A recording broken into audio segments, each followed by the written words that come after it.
Okay, ladies and gentlemen, we're about to start.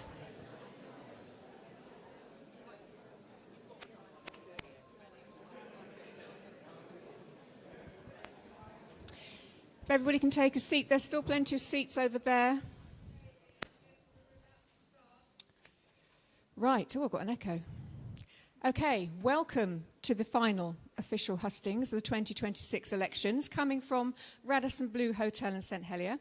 Tonight we're going to hear from your senatorial candidates. I'm Gwyn Garfield-Bennett, and I'd like to first make you aware that this event is being live streamed to the vote.je YouTube channel, where you can also access closed captions, but a recording will be uploaded to the vote.je website as well. But this evening we are joined by Annie, who is a British Sign Language interpreter, and she'll be helping with proceedings throughout the evening. Can I please ask you all to double check your phones are on silent, because we don't need any interruptions, and should there be a fire alarm, you will see that the exits are all illuminated around this hall. Now, this event is scheduled to run from 7 to 9 p.m, but the candidates have agreed to take a little bit of extra time if needs be in order to get through as many questions, because you're a large audience, and we obviously also have other members of the community here as well. It will be necessary for Annie to take a 5-minute break, as I'm sure you appreciate standing and doing sign language is quite tiring. During the time that we have the 5-minute break, can I ask you all please to stay in your seats, because it will be just 5 minutes. We don't have time for everybody to come and go. We'll have a short video for you as well. Now, as I'm sure you are aware, you can only vote for 9 of the 17 candidates that you see before you for the island-wide role of senator. A random draw is undertaken to decide on what order the candidates will be sitting and speaking this evening.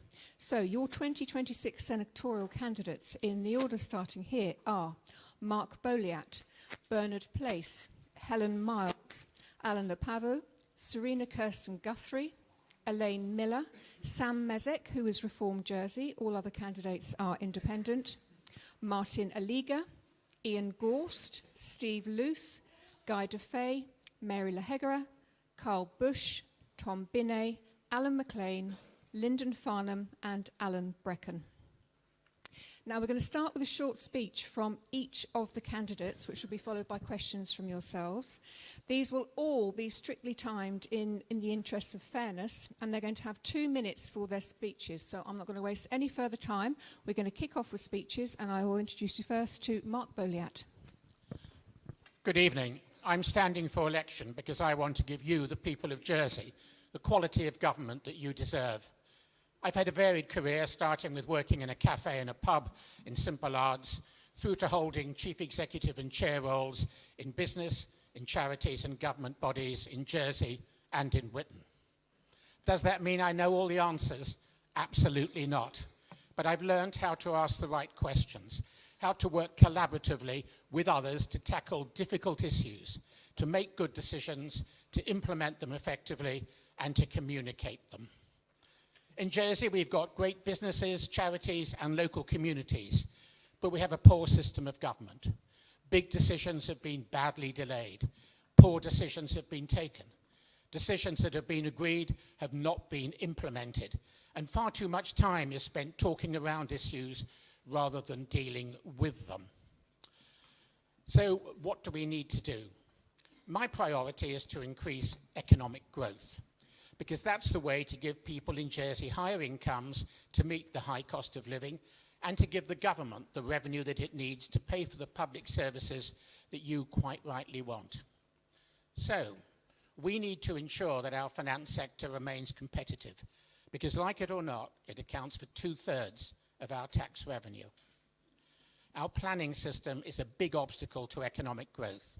It needs radical reform, and that can be done in a way that does not threaten our environment. We need to reduce the burden of regulation generally. We're not a big country. We shouldn't regulate like one.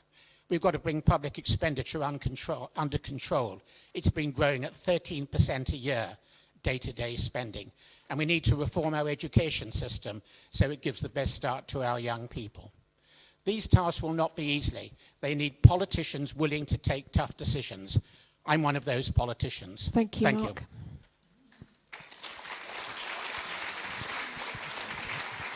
Bernard Place. Good evening. My name is Bernard Place, and I'm standing as an independent candidate for Senator because I believe islanders are looking for practical and sensible answers to the pressures we face, especially the cost of living, housing and healthcare. After 40 years in public service, including many years as a registered nurse, I've worked from the front line to the executive board level. I understand both the human impacts of public services and how difficult they are to run well.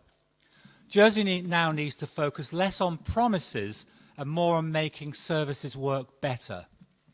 Healthcare is our largest public service and one of the biggest pressures on public finances. Islanders rightly want spending that supports doctors, nurses and frontline care, not unnecessary bureaucracy and duplication.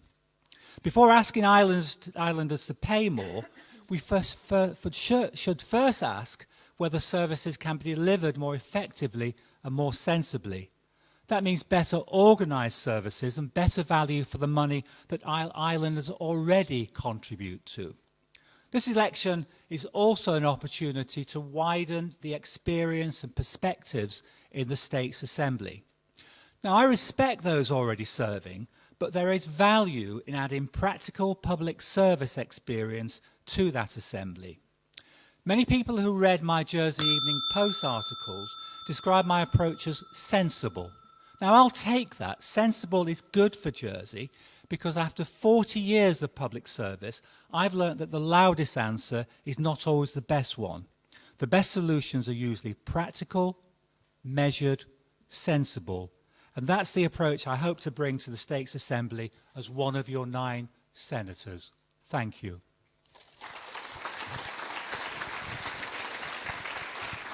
Helen Miles.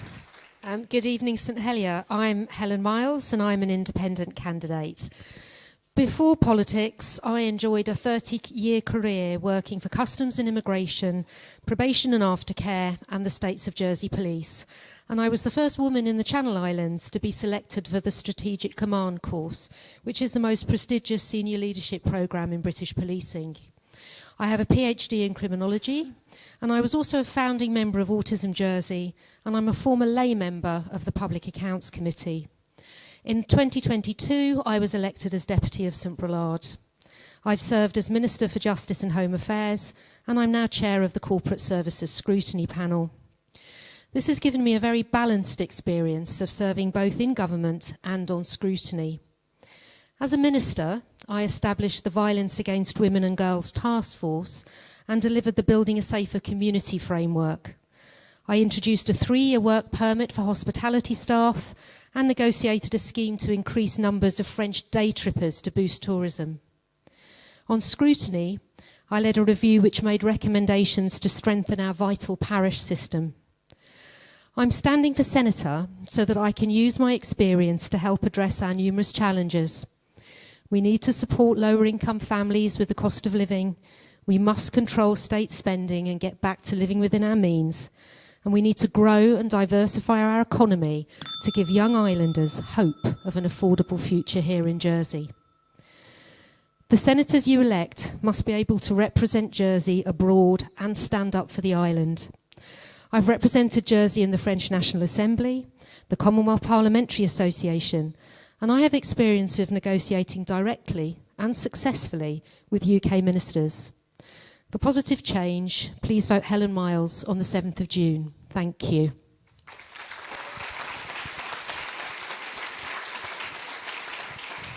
Alan Lepavu. Good evening, St Helier. My name is Alan Lepavu, and I'm standing because Jersey needs practical, community-focused leadership at a time when many islanders are under real pressure. Through my work with the Bode Foundation, young people, families, and community organisations, I've seen both the strength in our community and the strain many are under. Too many people are struggling with the cost of living, too many families feel locked out of housing, and too many young people are questioning whether their future is here at all. That's not sustainable, and it needs urgent, practical action. I'm not a career politician. I'm not driven by ideology. I believe in listening, working collaboratively, and focusing on what works. I believe Jersey works best when 3 parts move together. a strong economy driven by commerce, an effective, focused government that delivers policies and legislation that improves the lives of our community, and a supported charity and community sector, properly funded where it delivers essential services. You won't always agree with every decision I make, but you'll know it's thoughtful, balanced, and rooted in what's best for our community now and in the future. If elected, I will work hard, stay accessible, and focus on an outcomes-based accountability approach. Please Google that. I'd be grateful for your support, but above all, please vote for a stronger Jersey built together. Thank you.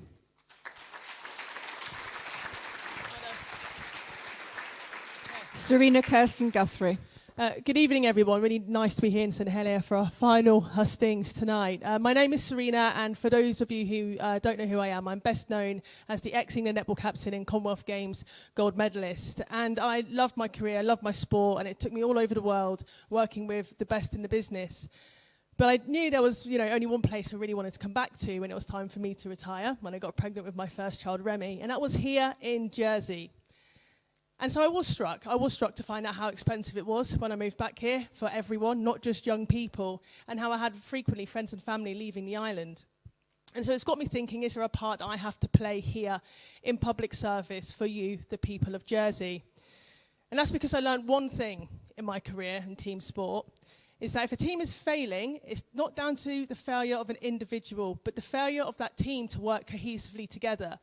And that's essential for the next government, to have a team that can actually work together and listen to each other and pull in the right direction.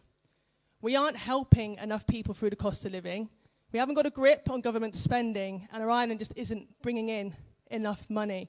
And we are under pressure. The next government is under pressure to deliver results, take responsibility, and try to spend less. There are some personal passions that I'd like to fight for if elected. I care deeply about the good that sport can do for our children, which is why I want to put PE teachers back into our primary schools. And I care deeply about preventive health, so we can nip things in the bud and save lives and save money. I've been asked quite frequently the last week, what do I stand for? Why am I doing this? And quite frankly, I stand for challenging the status quo, the people, the systems, and the cultures that are preventing this island from being what it should be. And we need to get back to a place where people are thriving and not surviving. So if you want change, vote for it on June the 7th. Thank you.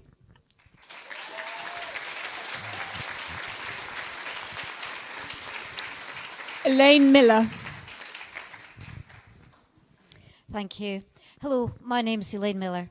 I was first elected as a deputy in 2022. Since then, I've been Treasury Minister and Minister for Social Security. Before being elected, I had a successful career in law. I was a Jersey advocate and the first woman to hold the office of Viscount. I tried to find effective solutions to problems and to make sensible, thoughtful decisions. I can get things done, and I've worked hard to deliver positive results. I brought the proposition that reinstated the role of senator. I reduced the cost of GP visits by £20 and increased pensioner benefits. I addressed cost of living issues by increasing other benefits and by reductions in social security. And I've supported the important work to ensure our financial services industry remains competitive. The cost of living remains a challenge, particularly for young families, and I'd like to find better ways of supporting children. Alongside financial services, we must enable all businesses to thrive and grow our economy. I'll aim to simplify regulation and to promote growth by removing some of the barriers to new business. Small businesses in all sectors are important because they underpin our quality of life. If elected, I will continue work to control government spending and remove inefficiency. This will help us put more money into reserves to ensure resilience in the future. I promote a population strategy that plans for the needs of young and old into the future, including education, careers, health and housing, particularly for older people. Above all, we have to focus on finding solutions that work for Jersey. I will continue working hard to deliver effective results that benefit our community and our economy, and I will always put the interests of Jersey first. I do hope that you will vote for me as one of your senators. Thank you.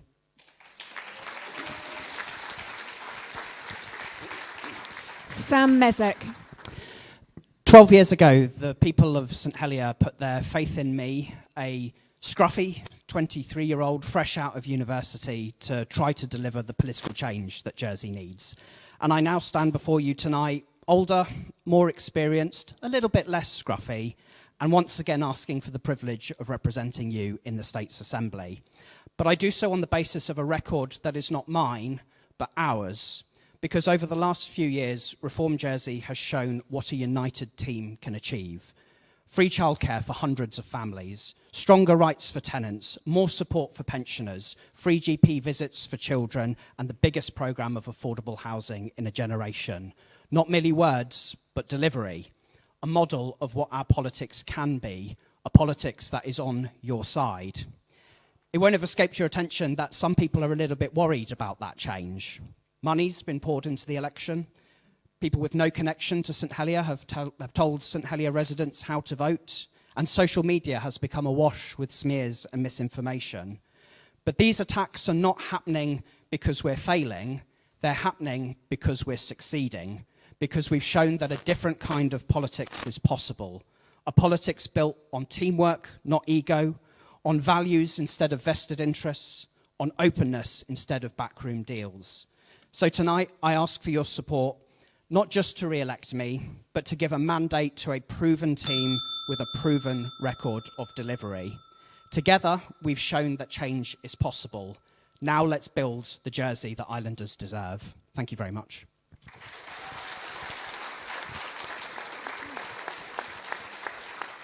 Martin Aliga.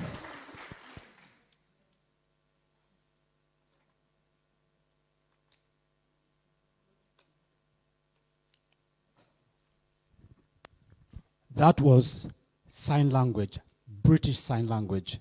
Many years ago, back in my home country, Uganda, I started teaching at the age of 19 as a primary school teacher, where I taught over 100 young people in the same classroom as you seated, and you would find a quarter of them were deaf young people. Today, I use sign language to recognize my interest in standing here as an independent senatorial candidate to say that I would like to support minorities. When I mentioned this in my 450-word book, some people twisted it to say I am interested in ethnic groups. I am not talking about ethnicity here. There are so many minorities in our community. I would like to say that most of them are silent. One of the groups is the deaf community. Did you know that Jersey has got a deaf community that has not been cared for over 10 years? A community that is dying out. Majority of them are leaving our island. When we have been talking about young people leaving the island, some of the people that have been leaving this island because British Sign Language is almost a dead language in Jersey. I would like to stand up for disability in general. There is a lot to raise here, my friends. There's a lot to raise here, my elders. I come here for minority, not for minority ethnicity groups. We need to stand together to support our deaf people and return the community we need amongst them. Thank you for listening to me. Your vote will be an investment that you won't regret. In 4 years' time, I'll come to deliver you the results. Thank you very much.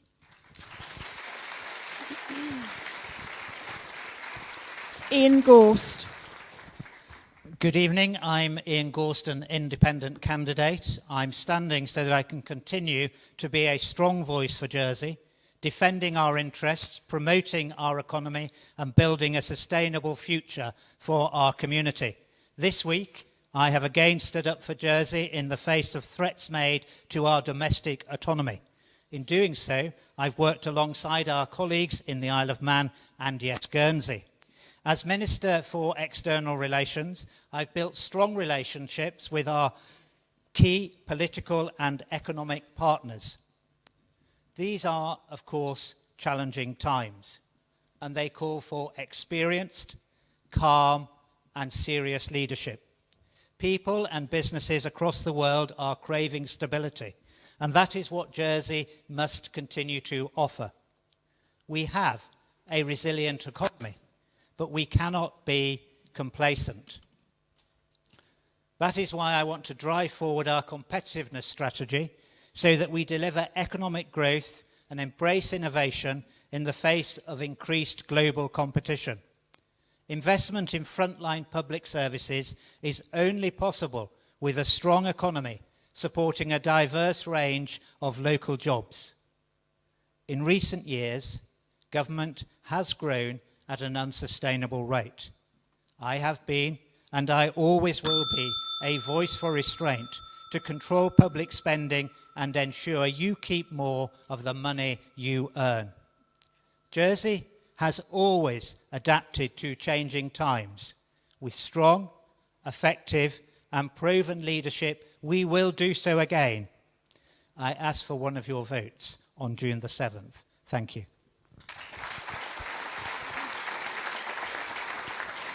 Steve Luce. Good evening, everybody. My name's Steve Luce. It's a real pleasure to be here tonight. After 15 years as a parish deputy, I'm running for senator because I believe ministers should be senators. And in the last 2.5 years, I've been environment minister, a role I very much want to be able to continue. As an ex-farmer and oyster farmer, I'm still hugely enthusiastic about the countryside and everything to do with the land and the sea. And I still have the energy to work with both the farming and fishing communities. Indeed, one of my proudest moments recently is to be able to secure over £6 million of annual funding for farming and fishing. Young farmers at last can see a future working our fields in Jersey. But the Environment Minister is so much more than just that. As somebody who has the responsibility for the state's vet, I've introduced a new animal welfare law protecting both wild and domestic animals.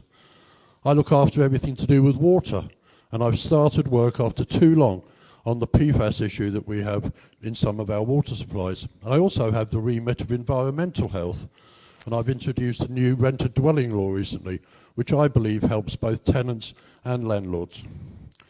But that's in the past. What would I like to do in the future if successful and lucky enough to be re-elected? Well, we're going to have a new island plan in the next 4 years, and I would very much like to be able to put forward some sites for proper, affordable housing so that young families in Jersey can see a future on this island, some sites for light industry so we can diversify our economy further and provide much needed jobs, and sites for nursing homes because we have an ageing population that will need those facilities.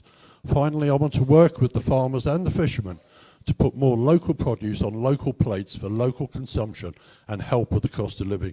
There's a lot more I want to do, and I'd be very grateful if you could consider me for one of your votes in the senatorial elections. Thank you very much.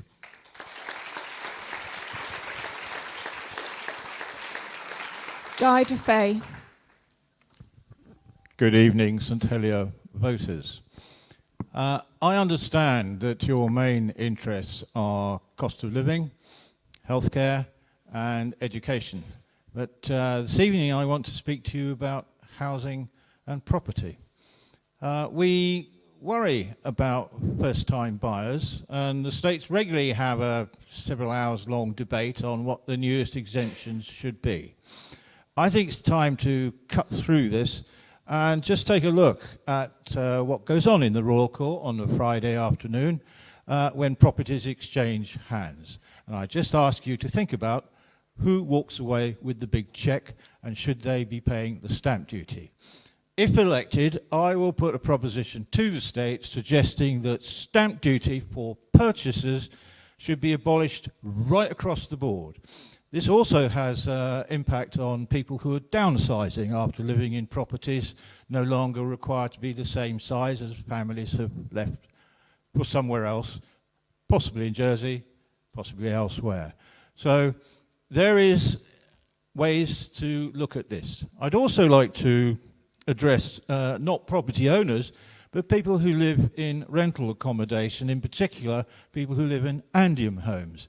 Now, you may realise, of course, that Andium was set up to benefit people who couldn't afford mortgages or couldn't get mortgages and needed a different approach. But I'm concerned that Andim tenants are being ripped off.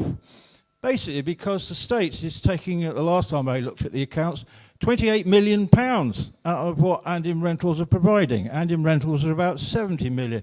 Now, I'm not a great accountant, but it seems to me it would be far better, particularly in hard times, which we're running into, that 70 million was cut by 20 million to 50 million. And that would allow rentals to either be frozen or reduced, Guy, which is time's up. exactly Thank you. what is required Thank right you. now. Time's up. Thank you, Gwen.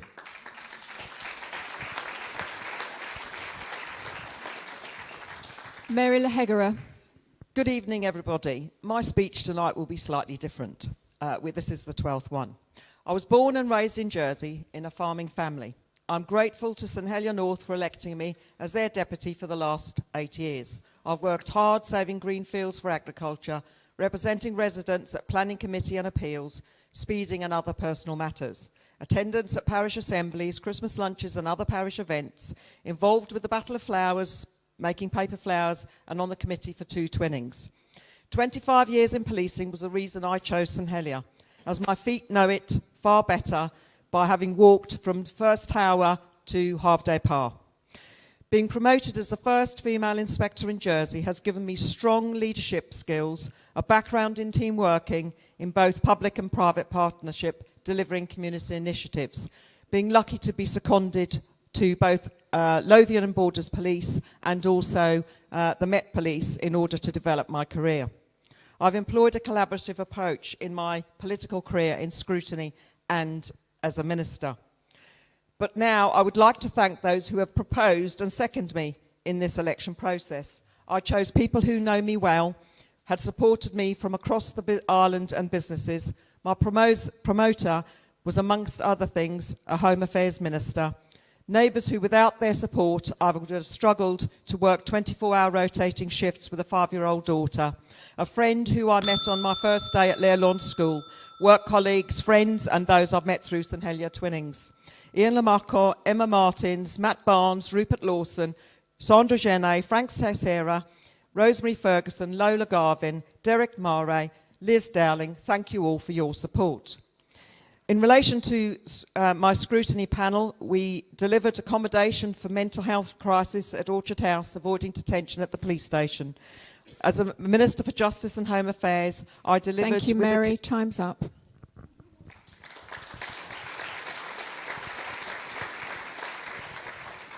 Carl Bush. Good evening, St Helier. I'm Carl Bush, standing for Senator as an independent, and I'm a new face on the block. But I do come with experience. I come with experience in local government and a career in financial services.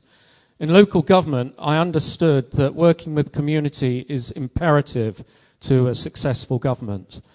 Over here, with my project Step 55, a social inclusion project, we've connected with community over the last 6 years, providing activity for people that are falling behind the required amount of activity that is recognised as acceptable across Europe. That is 150 minutes per week. Now, what we've established is that community actually holds tremendous experience and skills. And when you can enhance those experiences and skills, you have a powerful tool to work with community, using community to help itself. Why is that important? Well, you would have probably seen an advert from me in the JEP over the last couple of weeks. I'm proposing that if elected in government, I will be able to provide basic activity to 2,000 people per week, 1 hour. That would save 4 million off our health budget. How do I know that? Well, in the UK, they're pioneering projects like this, and poor activity in the UK is costing the health service over there 10 billion. So we can help the budget here. We can help the government budget by simple tasks with community, working with community. So I'd like to finish by saying during my term I will promote groundbreaking community-focused projects through social enterprise, improving health and care, innovation through sustainability, and put Jersey on Thank you, the Carl. global stage. Time's up. Tom Binney. Good evening. I've been in government now for almost 4 years, firstly as Minister for Infrastructure and more recently Minister for Health. I've put a lot of effort into both jobs, especially health, and I believe we've made real progress in putting the health service back on track. There's still a lot of work to do, but things have started to change, and I've made it very plain that I think it'll take a full 4 years to get to where we need to be. Looking at the bigger picture, the current government, I think, has done a great deal to stabilise the island, but I think the next government's going to need to be move a lot faster, and it's going to have to be a lot more radical, because over time we've become exceptionally bureaucratic, very costly, and we've lacked what I would consider to be any long-term vision. So, whoever manages to get through this electoral process will need to ensure that the next government undergoes a complete culture change, focusing on efficiency and wealth creation. In my opinion, they're the two most important things, because that's what's going to give us the money to pay for all the fine things that everybody's promising you here this evening. To achieve that, we'll need to do a number of things, perhaps first and most importantly, to implement the recommendations of the competitive review of the finance sector, because finance is still the backbone of our economy. I'd like to see us review all government functions and stop doing any of the work that we shouldn't be doing. That in itself will save money. I'd like to see our town centre revitalised, and I'd like to see our travel links with Europe considerably strengthened. I also think it's essential that we loosen our planning laws. Finally, I think we should create more decent sports facilities, especially for young people, to give them an alternative to endless screen time and to social media. So in summary, I think we've got to combine efficiency and investment to create an island that can attract people to live, work, visit and invest. Otherwise, we'll just continue to go backwards. And I'm standing for a second term because I'd like to be directly involved in making that happen. Thank you.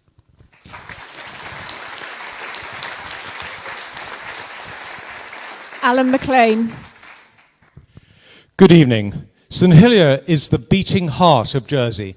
It's also where many of our island's challenges are felt most acutely. The cost of housing, the cost of living, and many families are struggling to build a future.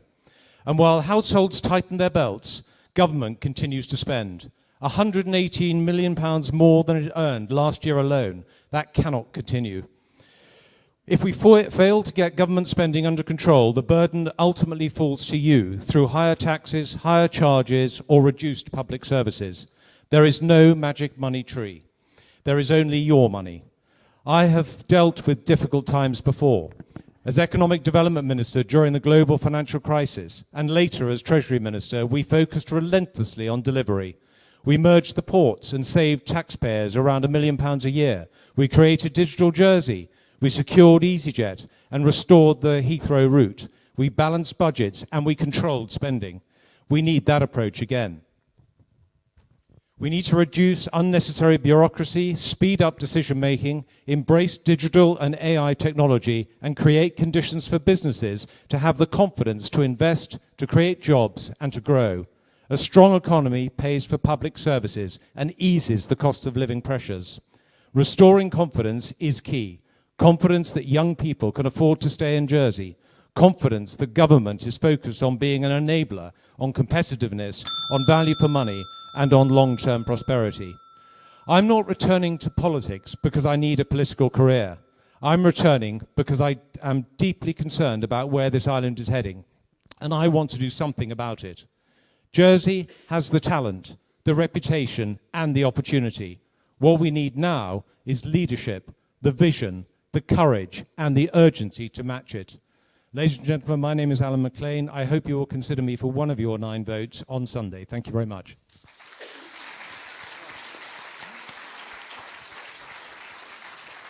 Lyndon Farnham. Good evening. My name is Lyndon Farnham. I was born in Jersey. I've lived here all my life. I raised my family here, and I'm standing for election because I care deeply about the kind of island we are shaping for future generations. Since becoming Chief Minister in 2024, I have worked to restore stability across government, strengthen discipline in our public finances, and getting people working together. And we've made some progress. We've halted the growth in the public sector, reduced reliance on consultants and agency staff, saving £44 million over the last 2 years. We have enabled 153 islanders into home ownership through the newly established Step Up scheme. We're implementing all 76 recommendations of the Violence Against Women and Girls Task Force. But there is a lot more to do. And my focus is clear for the next term, to ensure we live within our means and prioritise spending to the things that are most important to Jersey. And that means investing in our schools and healthcare facilities, improving our roads and infrastructure, investing in sport, leisure and youth facilities, more public parks, gardens and green spaces, and the wider public realm. A Jersey where young islanders can realistically aspire to own a home and choose to stay here because they are confident about our future. A Jersey where older islanders feel secure, supported and able to live independently with affordable care and available when it is needed. A Jersey where business can grow and compete, not being weighed down by unnecessary costs and bureaucracy. I'm optimistic about our future because we are a resilient island with enormous strengths, a strong community of talented, hard-working people, a successful local economy and a clean and safe environment. But in these challenging times, Jersey needs leadership that is steady, experienced and forward-looking. Thank you all for being here this evening. I hope you will consider giving me one of your votes next Sunday. And I think I look forward to your questions. Thank you.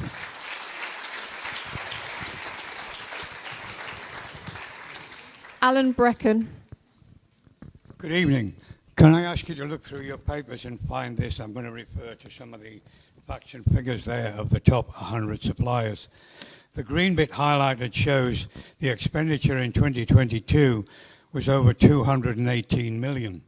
The pink shows in 2023 it increased to 257 million, and the yellow highlight shows this was over 38 million pound increase. This is your money compared with 2022, and the blue bit shows this equates to over 746,000 pound a week, or over 106,000 pound a day.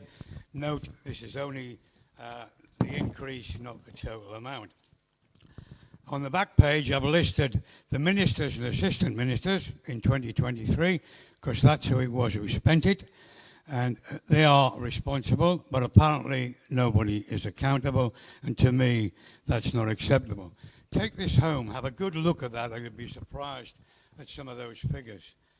Against that background, I'm speaking to lots of people across the island who are really concerned about the time it's taking for medical appointment and treatment. In 2024, the waiting list was 812, and it's gone up by nearly 500 in 2025. Some people are paying, but these are people that have paid into the system for 30, 40 years or more, and they shouldn't have to pay again, in my opinion. They should be first in the queue, not last. I believe we can save some money with sensible savings, but also spend it on the right things. And that, ladies and gentlemen, is why I'm here tonight. Thank you.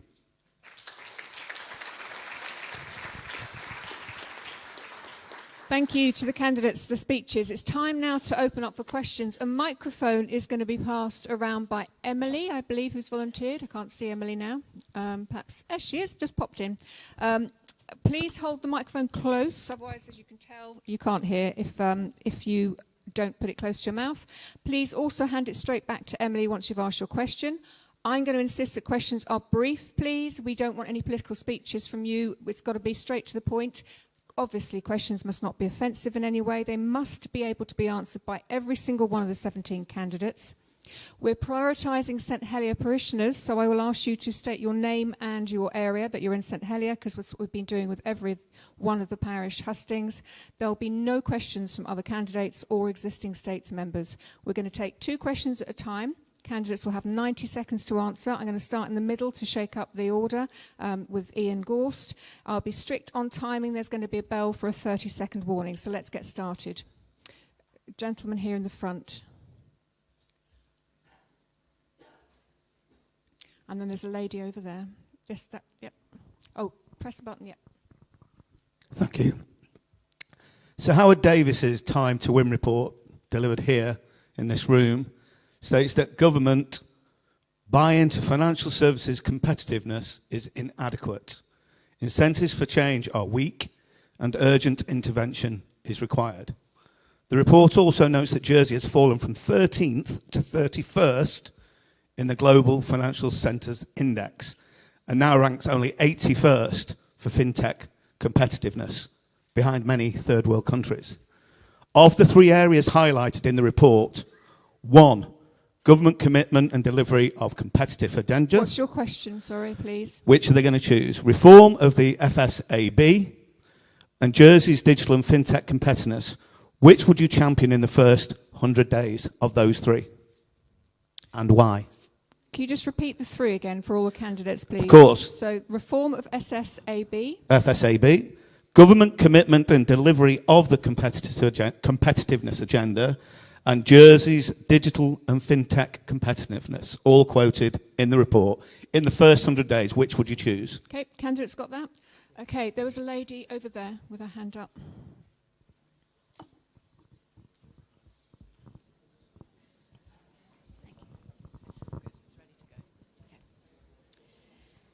As the government has no longer... Sorry, if you hold the microphone closer. Really close, okay.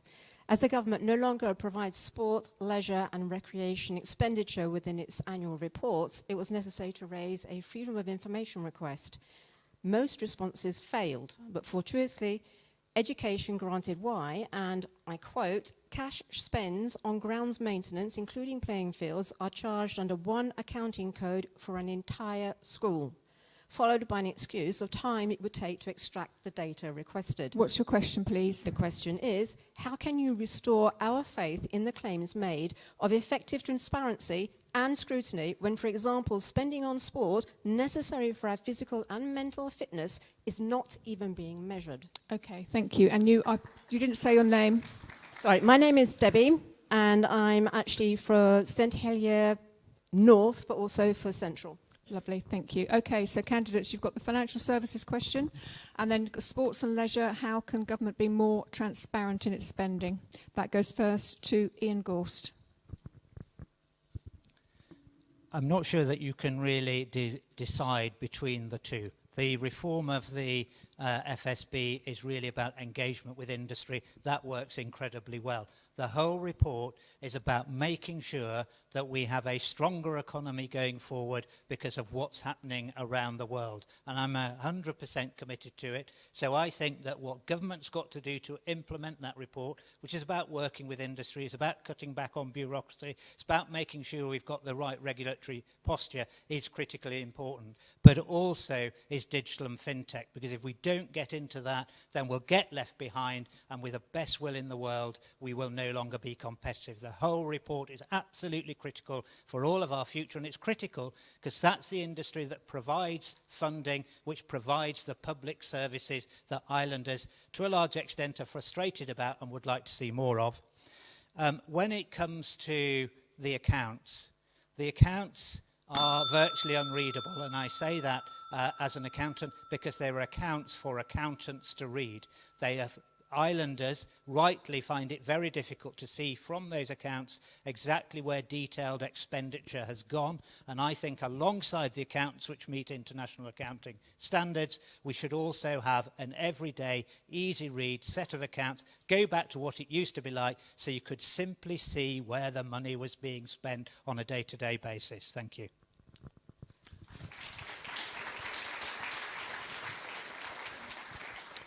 Thank you for the question. When I was first in government 10, 12 years ago, we commissioned a report by McKinsey, which we took a lot of notice of, and it served us well for many years. And it's only right that we have done again what we did then. We've commissioned Time to Win. We've seen the results, and you're quite rightly pointing out some shortcomings. Certainly, I'm not going to add anything to Ian, but what I would say is, from my perspective, I've attended the Sustainable Finance Awards here in Jersey for the last 2 or 3 years, and that's a vital part of our financial services industry. It's one that's growing, it's one that we need to encourage and we need to do more of, because as we move forward, all the big companies want to get involved in sustainable finance because it is the way to go. So that's another addition to the fintech question that you asked. As for sports, yes, I agree that it's difficult to look at the accounts and see where things are being spent, but I would say it's quite well known to me, certainly. Sporting activity and keeping fit helps mental health, it helps physical health. We've lost facilities at the Fort, we've got Oakfield, but we're still short of facilities in the east of the island, and we must address that for the overall health of the whole island. Thank you.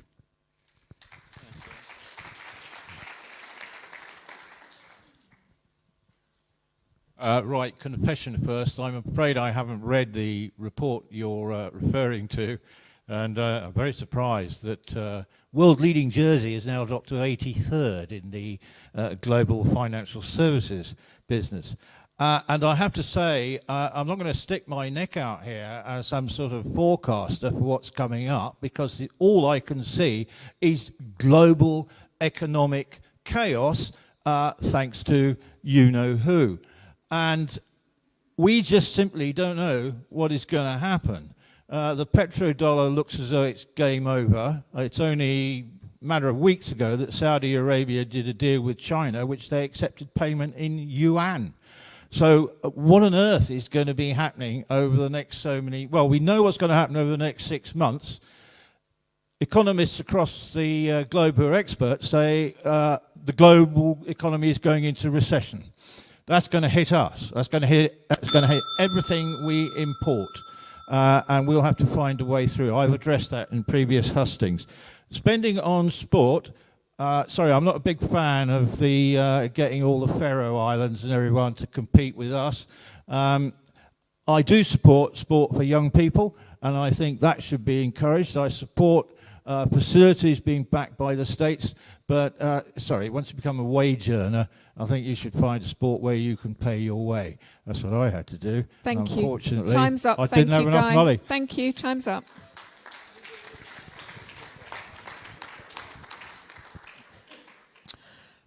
I think whenever we have a report that comes out, I actually think that we need to accept all the recommendations, and we need to go with all of them.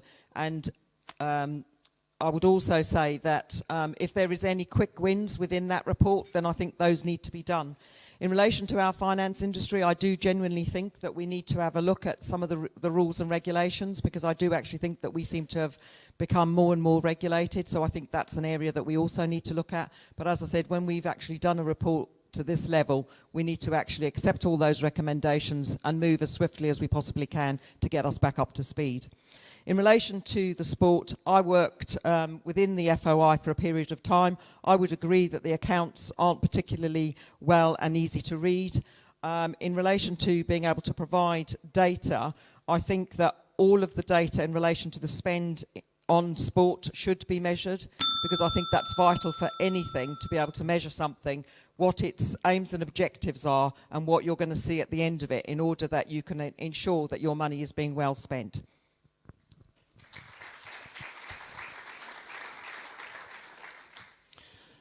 Yes, well, as far as the finance industry is concerned, I have had a career in financial services before I came to the island. That was a few years ago now.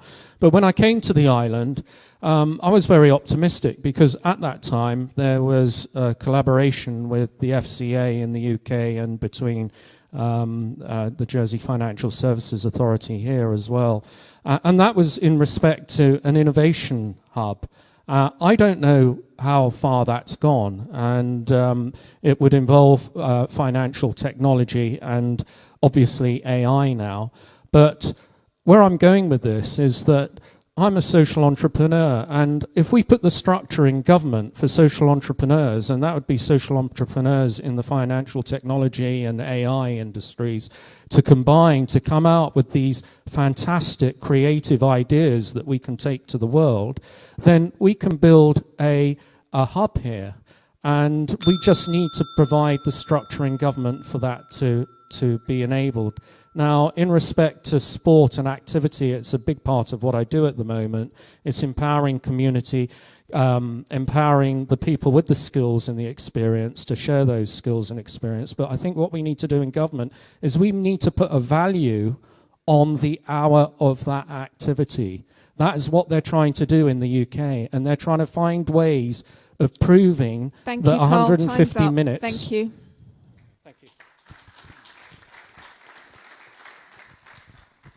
The question as I understand, is very specific. Which of the three options would we choose?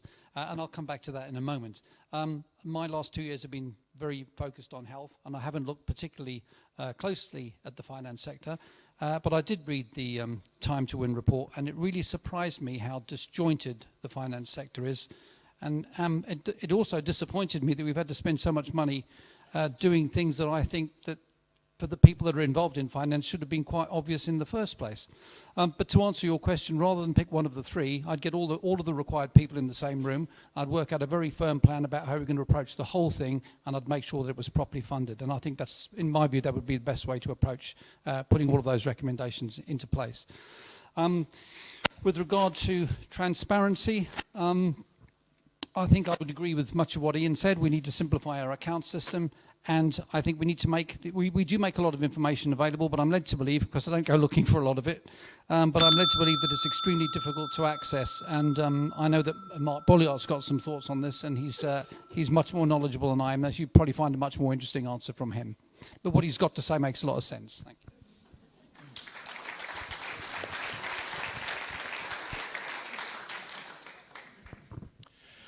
Yes, thank you for the question about the Time to Win report. I describe it as the about time to win. It should have been done some considerable time ago because we've lost our competitiveness.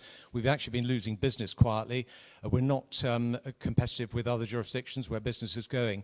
I would want to see a delivery group set up as soon as possible to make sure that the report is delivered in full. I say that in my manifesto, actually. I think it's crucially important. 2/3 of our income comes from financial services. We can't mess around, and we can't be uncompetitive. I would also say that I've mentioned in my manifesto about Fintech. Fintech regulatory sandbox, a defined track sandbox, should be located at the JFSC. I think that's an interesting opportunity. As far as the sport is concerned and accounts, they should be open, they should be transparent. There's been a lot about transparency through this election. I think it's crucially important that the government is open and transparent. You should know where the money's going, how it's being spent. It should be measured so that it's we can monitor how successful the investment is, which is the important thing to do. But it's not satisfactory. You have to go through FOIs and such like to find the information out. Thank you.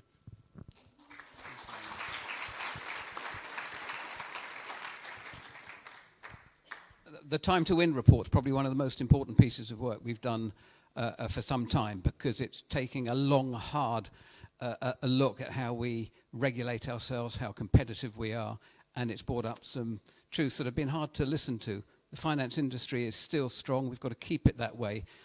On the positive side, it's highlighted a number of opportunities we have. But in relation to your three questions, I'm not sure if there is a right answer, but I think we really do have to get on top of financial data technology, digital services. Tom's doing the same in the health service.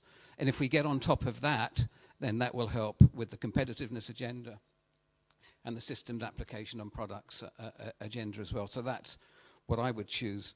Restoring faith in spending on sport. We do invest quite a lot of money into sport, 8 million on Oakfield, 1 million a year into Jersey Sport. The education budget, which looks after all of our sporting infrastructure and playing fields. We need to invest more. We need more facilities.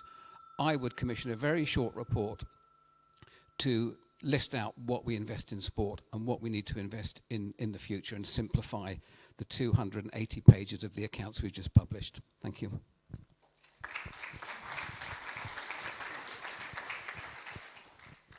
Regarding financial services, I don't think it's an either-or.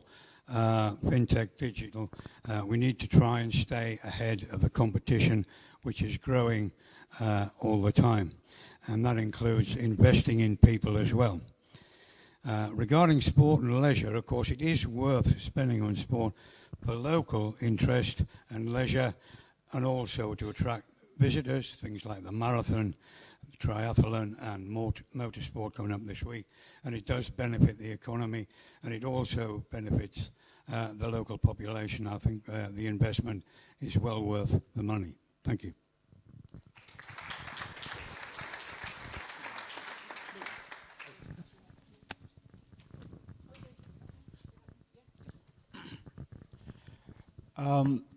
Hello, Mark. Thanks for the question. It's a little bit above my head. I must say, because I haven't read it. And it's just good to be honest. I don't want to fumble over something I don't understand. So I'm sorry I wouldn't answer your question. Then the second question about sports, I think it sounds to me there is a lack of integrity happening in that department. If the reporting measures, it's not a smart way of working. That, of course, I pride myself of being someone that is transparent, and so given the mandate to work, those are kind of things that I would love to follow up and report accordingly. And I would love to work with the team that is happy to rectify such kind of anomaly and make sports the thing that is supposed to be doing what it's supposed to do to our community, provide us with health and support our young people and the general community. So that's what I will do. Thank you.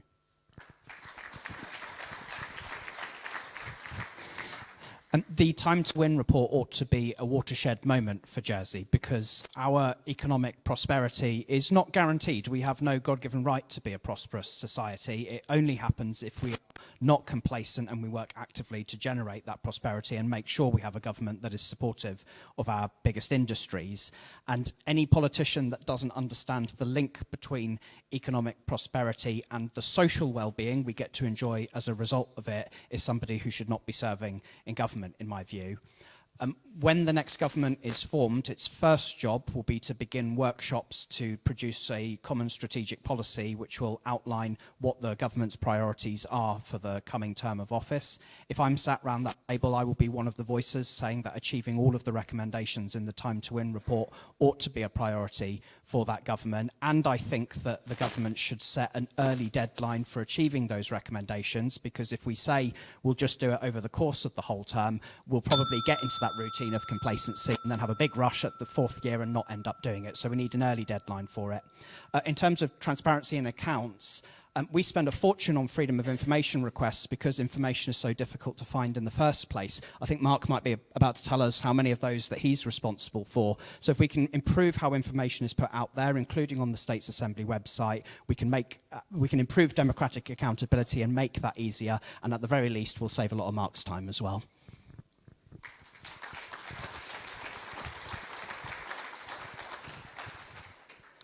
Thank you.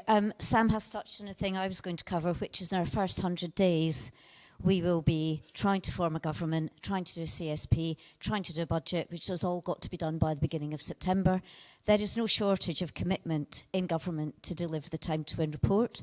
We've already been looking at how the Fintech super deduction that we introduced a couple of years ago, what the take-up has been, why it hasn't been taken up as much as we might have hoped. We're working on that. A lot of this work is going on. And I'm delighted to hear Sam's commitment to financial services, because hopefully that means that he will not be trying to change tax rates for either the industry or its highest earners or our 2-1Es, because that is one of the problems we have.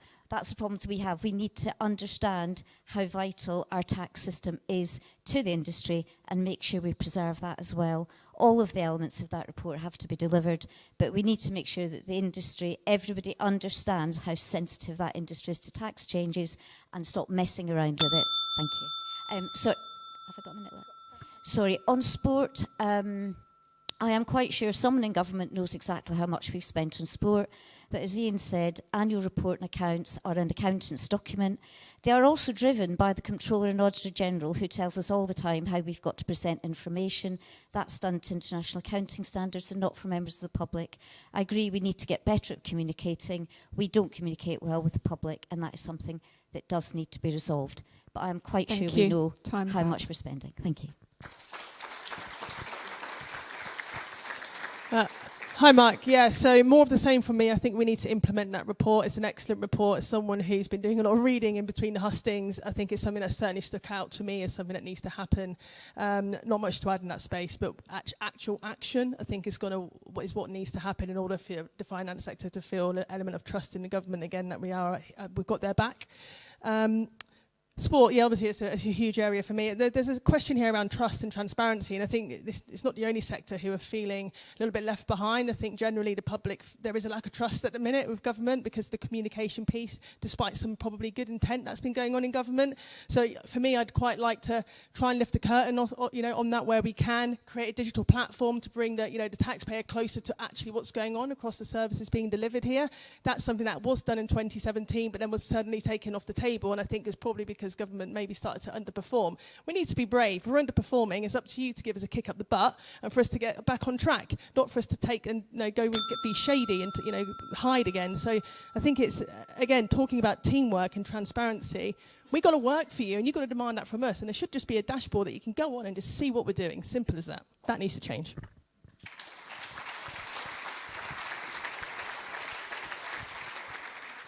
Thank you, Mark. Obviously, I'm not a financial wizard. I don't work in the sector. I have read the report, and I go, oh, my goodness, that's not good.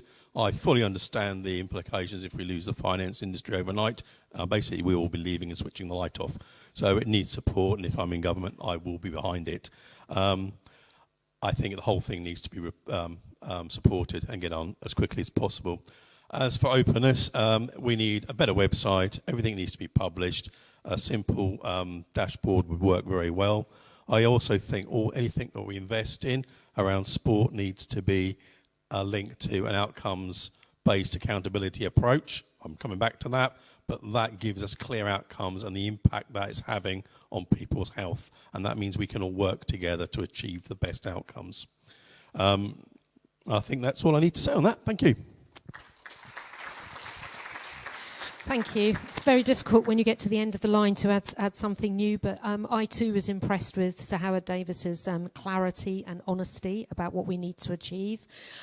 In order to thrive, we need to heed that advice, and I don't think we should pick one of the particular pillars. We need to make sure that we concentrate equally on all three. So that is the growth, the reducing regulation, and also the digitalisation, because the finance industry is the bedrock of our economy, and it needs to be fit for the future.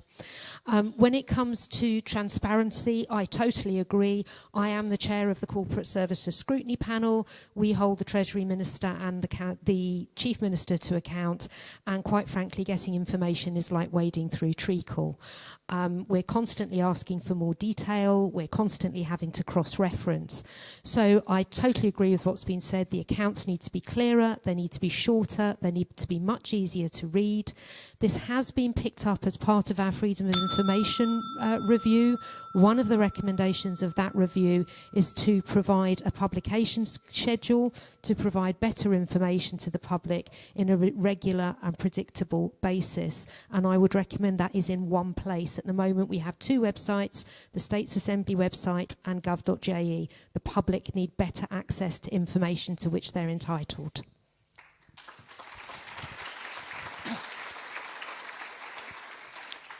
Okay, so the future is not out there waiting for us to stumble upon it. And the Time to Win report is a good illustration of how we can make our future in the present. Now, the thing I take issue about the Time to Win report is that the report hangs together as a report, just as the financial services hang together as a total service. What I would say is that the section of the report that I kind of enjoyed was the emphasis on the brand of Jersey, and that being essential to our future, maintaining that brand for financial services. What I would add, of course, I wouldn't look at the brand in such narrow terms. The brand of Jersey is also a part of its rich charitable sector, its environment. We mustn't see the financial services in isolation from those other things that create the great brand of Jersey. In terms of transparency of accounts, I've worked in other organisations. In written documents, they have a crystal mark, which is a sign of plain English. And I can't believe there's not such a similar mark for financial reports. Transparency is a cultural commitment. And the fact that we're not transparent and people are not feeling those accounts are transparent is telling us something really serious about our culture. And we need to change that. Thank you.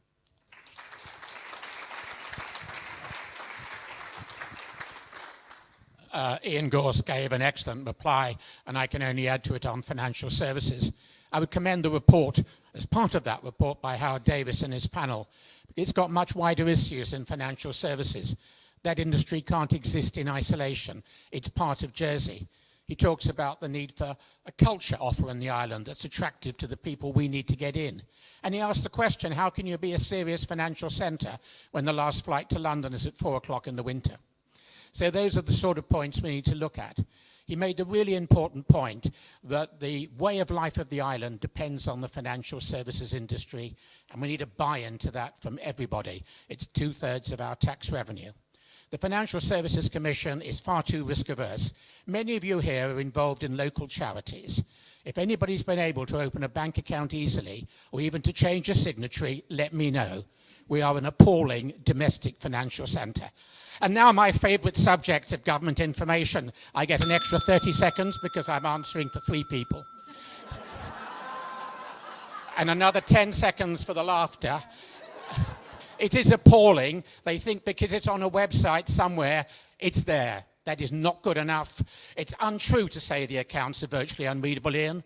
They're totally unreadable.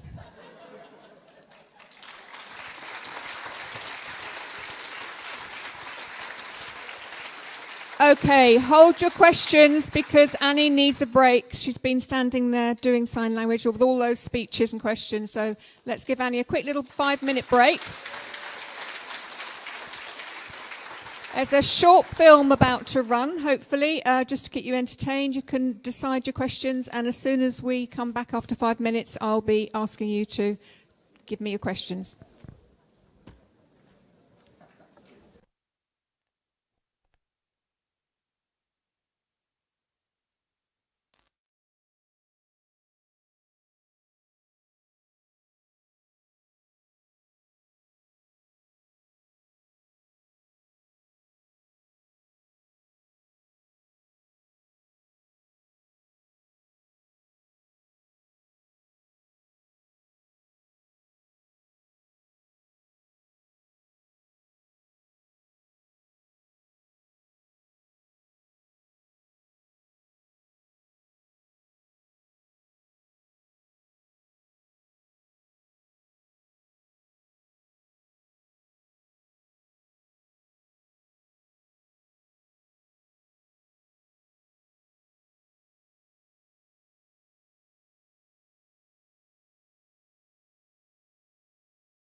Check, check, check. Okay, everybody, back to your seats, please. Everybody back to your seats. We're about to restart. Thank you.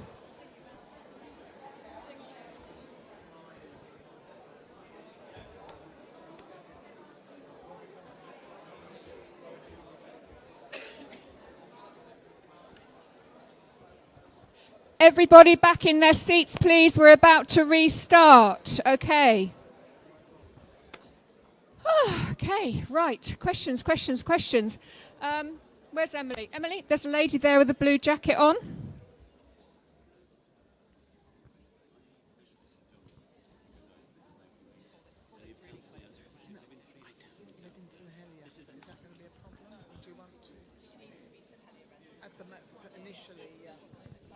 Okay, sorry. Not a St Helier resident. Who's a St Helier resident that's got a question? There's a lady there in the blue.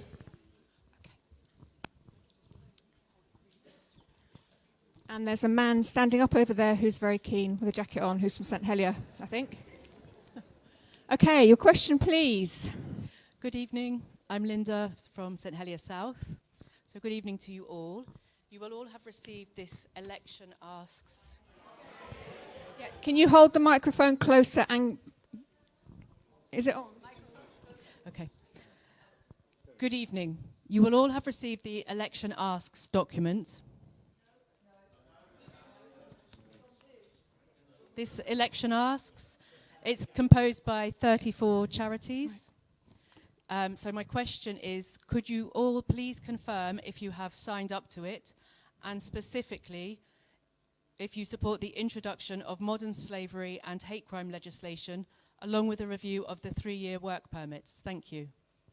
Okay, so the question is, there's a charity, basically it's a pledge that's been going around.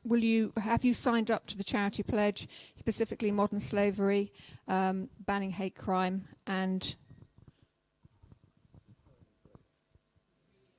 the 3-year working permits? And the next question, thank you. Hello, my name is Alex Glendinning. I live in Undercliff Road. I've been encouraged in recent years by government to switch from my car to a bicycle, but the roads are so bad, riding a bicycle has become an extremely unpleasant experience. I would ask the candidates if they would care to visit the bottom of New St John's Road, St Saviour's Road, or actually St Clement's Inner Road, and tell me that there doesn't seem to be any joined up thinking about the way the roads are maintained in this island. Thank you. Okay, thank you. Right, that question is going to go first to Martin Aliga. And so the two questions are about the charity pledge, have you signed it? And also, is there joined up thinking about roads? I haven't signed the document, but I agree with what is there. I think that I would support that document. And then the issue to do with the road conditions. You know what? I come from Uganda, okay?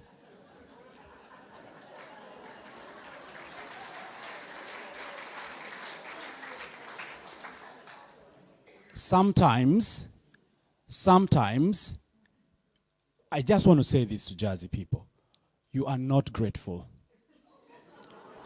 Sometimes you are really not grateful. If you complain about the roads in Jersey, I think we need to sometimes see what the community is, the government is doing on the roads. When the roads are actually blocked, we complain, and there is road work going on.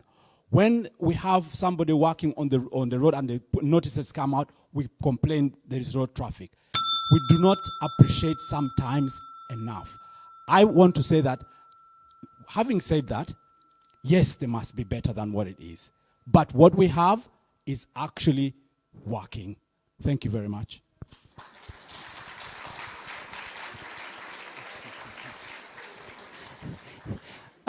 I'll do these the other way around. Alex, you're absolutely right. A lot of Jersey's roads are in an absolutely deplorable state. I live next to Stopford Road. That's constantly potholes after potholes there. I drive through St Saviour's Road frequently as well. There obviously isn't enough joined up thinking, because we often schedule road maintenance around things that then end up getting delayed, like maybe a building project or something like that, or something is being dug up under it, and then 6 months later it needs to happen again. So obviously there needs to be much better joined up thinking, and that should involve bringing in the utilities as well for those discussions, as often they and accessing their infrastructure is part of what makes that difficult. Linda, we've been asked to sign a lot of documents, so I can't remember for definite if I've signed that one. I think I probably have. Patrick is nodding, so that's a huge relief there. But the 3 issues that you've raised, I'm pleased to say, are all covered in Reform Jersey's manifesto. Yes, we are pledging to deliver on modern-day slavery legislation. Yes, we're pledging to introduce hate crime legislation. And yes, we'll deliver on a review of the work permit system. 2 of those issues were led by Deputy Beatrice Porre, who I think has provided brilliant leadership on that and ought to be commended for it, and voices like hers in our politics are extremely important. When it comes to hate crime, I'll go even further than that and say that politicians must never, ever pander to the kind of politics we see in other jurisdictions where they go for cheap political expediency by throwing minority groups under the bus. That must never happen in Jersey, and we must all stand opposed to it.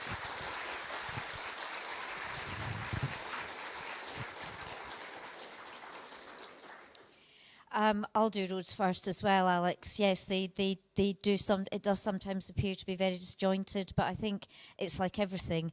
It sounds very easy, but it's much more difficult to deliver. The reality of a joined-up road system where you have a roadwork, you have emergency roadworks. There's traffic lights on Rouge Bouillon at the moment for, I'm not quite sure why, given it's been dug up so many times recently. It could be better, and I'm sure we need to try and make that better. Linda, I do remember the election ask document. I read it. I think I have responded. I'm sure I have. I am generally supportive of a lot of it, but A, I'm a lawyer, B, I'm a Treasury Minister, and I cannot just sign up to things where I don't understand what it costs, how it's going to be delivered, how it's going to be executed. So those are things we need to sit down and really talk about. And I think modern day slavery and hate crime are in those categories. I think 3-year work permits, we definitely need to review that and get that better. There are different views about that. My concern with bringing in more law is that it will be probably 3 years away before anything changes, before we even have a law, by the time we've worked out what it's going to say. I think a much better thing would be to sit down with stakeholders, work out what our problems are, and work out how we find practical solutions to those. Creating a law will not change behaviours of itself. We need to look at the behaviours and look at how we change them in practical terms. Thank you.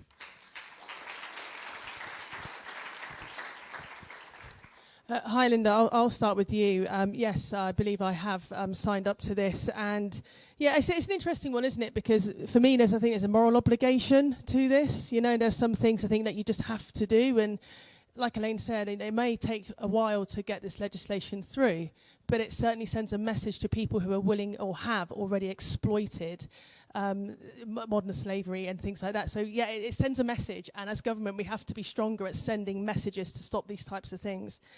So yes, and again, a review on the work permits, absolutely. I think we need to value the people who work here a lot more. I don't think it's happening consistently enough at the minute. Cycling, yeah, I actually saved my 3.5-year-old daughter from a car the other day because she fell off her bike trying to teach her to ride in St Clement's.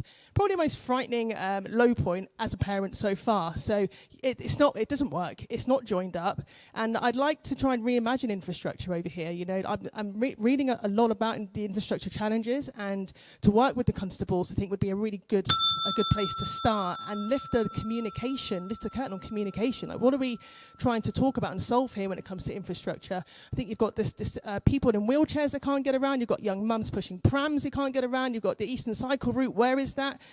You know, there's lots of issues with this, and I think communication, getting people into a room, would be a great place to start with that. Thank you.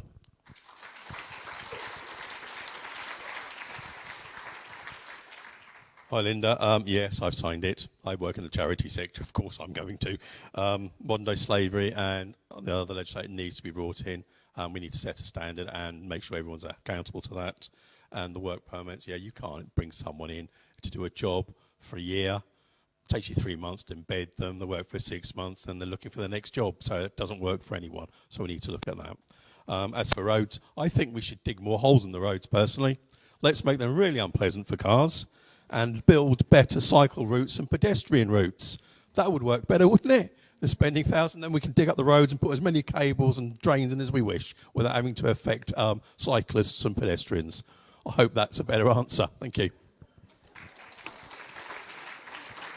Thank you, Linda, for the question. I'm pretty sure that I have signed the charity pledge.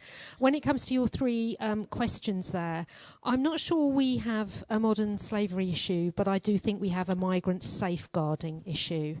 And I think we need to perhaps concentrate on tackling those issues whilst we're considering whether or not to introduce modern slavery legislation. The hate crime law, again, I'm not in favour usually of laws, but I think when it comes to hate crime, I think we've got to the stage now where we do need to introduce some legislation. And when I was Minister for Justice and Home Affairs in 2022, it was on my priority list. And I think we can implement something without having a chilling effect on free speech. I was also the minister that introduced the 3-year work permit. So yes, I would agree to a review, but I would like to understand more about the issues, because we did introduce that for a very specific purpose, and I'm not sure whether those permits are being used for that purpose. Alex, when it comes to potholes, I am a keen cyclist. If you think St Helier's bad, you should try St Brelard. My teeth rattle regularly. I do say in my manifesto that I will support policies to improve cycling and walking routes, and I've also suggested that we allocate some money from the Climate Emergency Fund to improve our deteriorating road network, but with a focus on cycling and walking. Thank you. Yes, I have signed the pledge, and I'm a real believer in the partnerships between charities and government, and I think that's part of making our future the kind of island we want to be. I think in relation to roads and potholes, we need to be honest with ourselves. If we have large numbers of cars weighing over a ton on the road, we can't really be surprised that the roads start to deteriorate very rapidly. So I think need to think about that and what the causes might be. And I also kind of think maybe we need to look at this kind of division between states roads and parish roads, and thinking about whether that wonderful system which has suited us for hundreds of years is actually fit for the future of a modern island. So I'd certainly want to think about that as something we might want to attend to. And this notion of the reactiveness of road safety, we need a kind of a risk-based program of improvement and renewal of the roads, and so that we can do that and meet the kind of safety concerns that Serena's described and other people will have experienced. Thank you.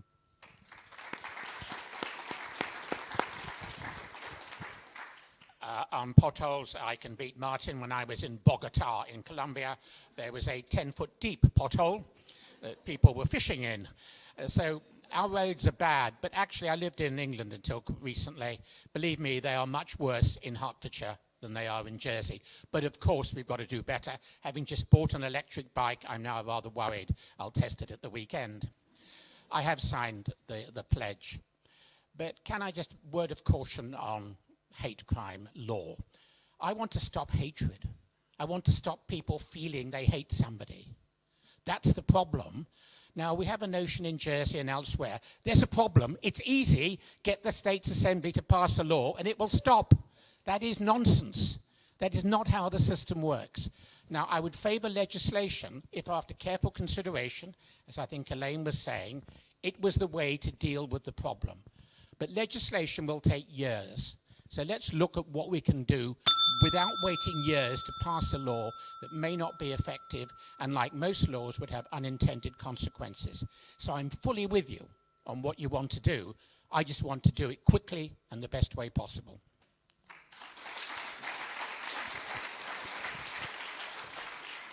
Alan? Alan?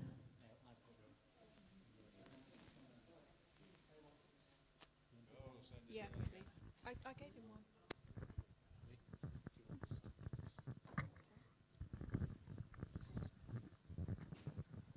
Thank you. I think there was 3 issues in there.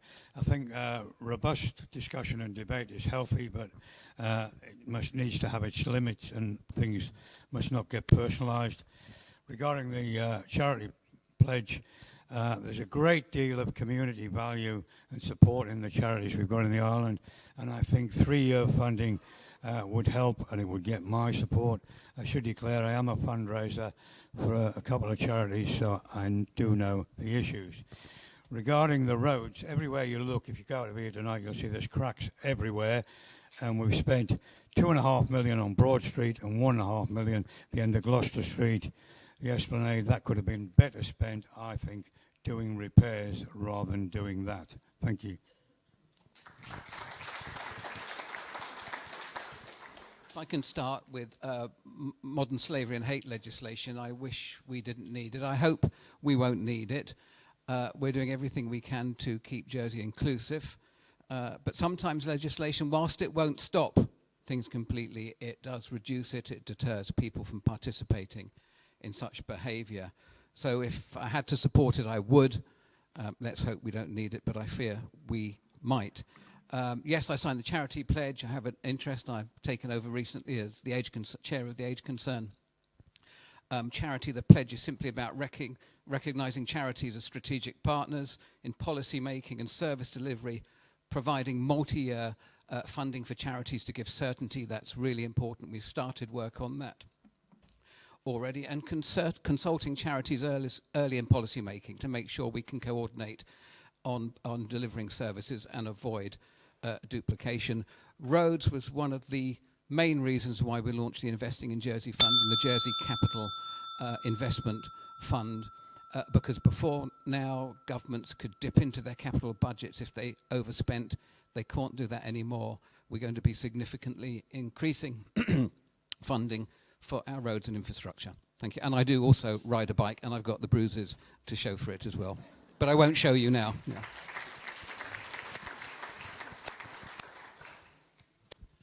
Yes, I haven't signed the pledge yet, but I do intend to. I just haven't got around to it. We've been absolutely deluged by information through this campaign, but I will be signing it, so I can assure you that. As far as modern slavery and hate crime is concerned, there's no place in the society for either.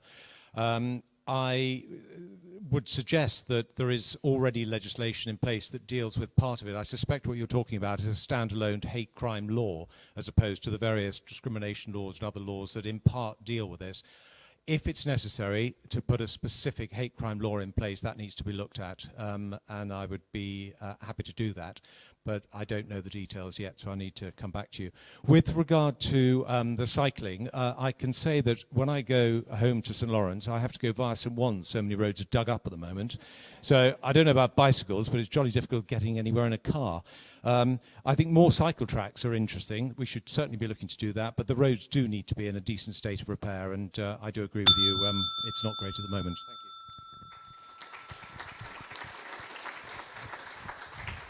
you. With regard to hate crime and modern slavery, I'm going to save some time and say that I'm pretty well aligned with Mark Bulliart's comments. Have I signed the pledge? No. I think I must have had probably 20 pledges sent to me on email, and it's very much, the tone of it is very much sign up or be shamed. Well, if anybody wants to shame me, you go right ahead. Okay, it doesn't bother me at all. I'm a serious person, and I'm not short of compassion, and I put a lot of my own time and money into charity work. So I really am very, very uncomfortable about pledges because everybody just wants to be perfect. So that's not for me, I'm afraid.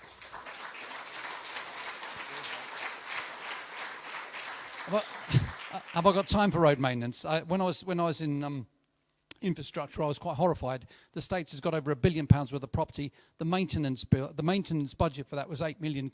You work that out. It's not surprising we've got buildings in bad shape and our roads in a mess. And all the while we've been putting money into a strategic reserve, pretending we're wealthier than we are. Some of that needs to go back out there and get invested in doing things properly.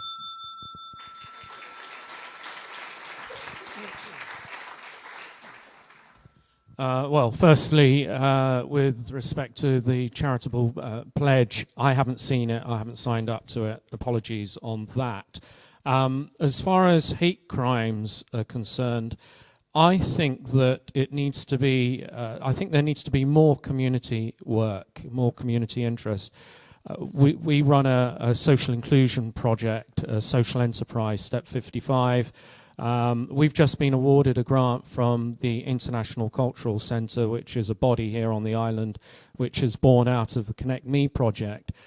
Connect Me project has been particularly successful, and I think we need to build on public or government initiatives like that, and we need to communicate with communities more.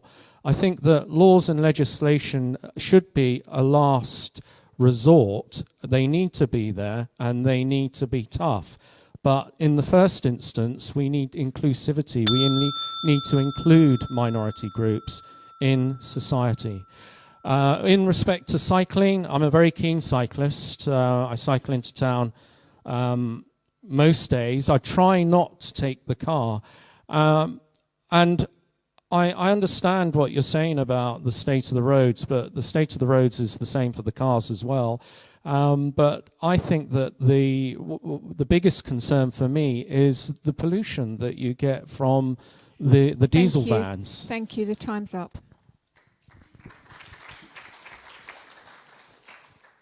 I can't recall whether I have or haven't signed the pledge. If I'm honest, I've signed a significant amount over the last few days.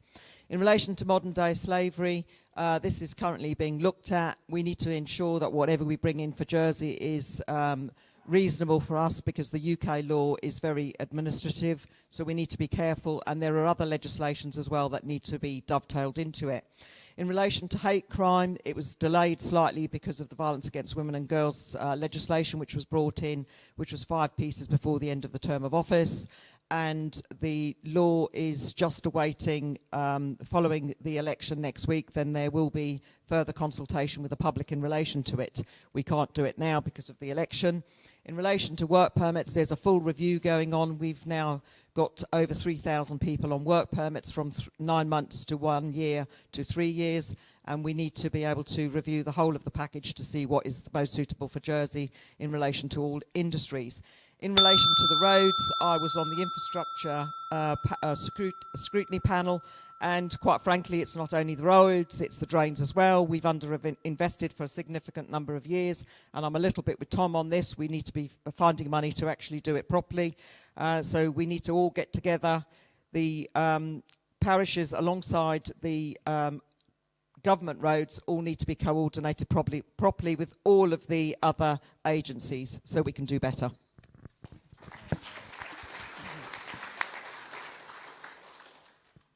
Well, I'll be blunt. I hate. It's utterly unnecessary, and we should just do without it all round. In respect of, and broadly I agree with everything that Sir Mark said on this subject. You can't just legislate this sort of thing. It's got to be a change in attitude. On charities, well, we're very well served with some excellent charities in our island, quite often show up shortcomings of our government, and they're great value for money. But that is where the problem starts, money, and the reason I have no idea how much money we'll have to spend over the next 4 years, I have not signed a pledge committing myself to, yes, we're backing you. Generally speaking, yes, I am, but I don't know how much money there's going to be. So that's going to be the next lookout. Thanks for the roads question. First thing I did when I was Minister of Transport nearly 20 years ago was institute the biggest road resurfacing programme Jersey's ever seen. And it's still going, which shows how bad the roads are. And I should point out another element. My department then, Transport and Technical Services, was responsible for all the main roads. But don't forget, the parishes look after their roads, right? And I had to find myself dealing with 12 different roads committees who all had a different approach to doing things. I don't know exactly where the potholes are, but I put good money in a lot of them down the little lanes. Parish responsibility. Thank you. Linda, thank you for the question. We've been on the road for 7 weeks now. I get up every morning and respond to 3 or 4 emails just like yours.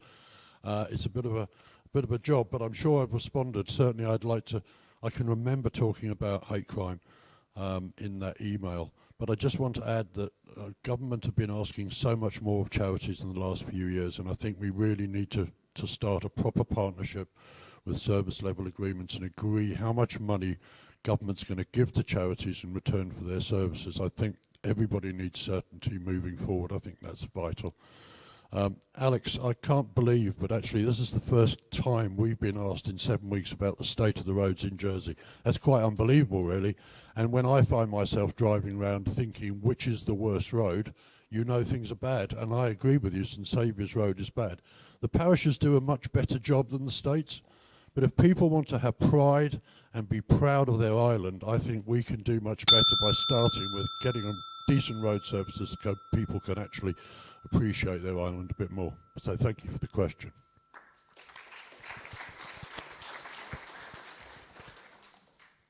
Thank you, Linda. So we've had 2 requests, a pledge from the Association of Jersey Charities, which I think most candidates have referred to. I've signed up to that pledge, and then the health charities that have given a list of asks, and I've agreed in principle, but I haven't signed up to it because there's no funding. They'll have to be prioritised. But if you were just asking me about the 3 items, which the ask is much greater than that, then of course I'm not against modern slavery legislation. I think it has its place and it has benefits. I'm not against hate crime or a review of the 3-year work permits because they're not working for either employees or employers.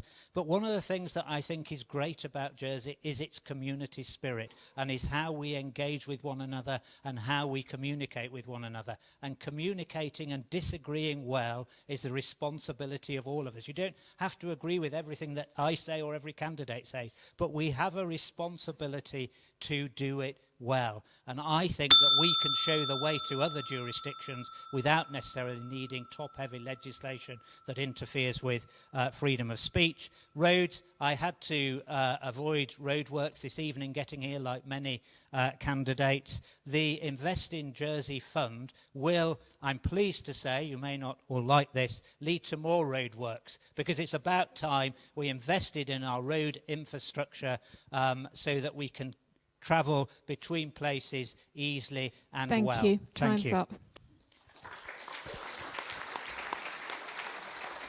Okay, some questions towards the back. There's a lady there with the orange scarf, Emily. You can see the lady there. And then across the aisle, gentleman there as well. And we'll start with Alan Brecken this time. Alan, you haven't started, so if we pass the microphone down, please. Good evening. Melina from... an eye from St Helier. Melina from St Helier North. Jersey politicians currently can be superseded from the State's Assembly for deliberate dishonesty, but there is currently no automatic mechanism in Jersey law to permanently remove or disqualify an elected member from office. Wales, last week, has introduced legislation allowing politicians found guilty of deliberate dishonesty to be suspended or removed from office. Would you support similar measures in Jersey if you were elected? Thank you. And then, Emily, sorry, there, gentleman in the blue shirt, dark grey shirt, grey hair.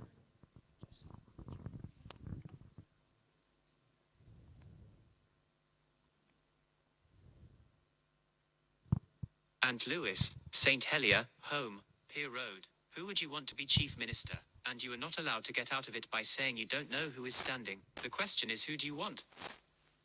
Okay, thank you. So our 2 questions are, would you support a similar legislation they got in Wales to permanently remove or disqualify a state's member? And the second question is, who do you want as Chief Minister?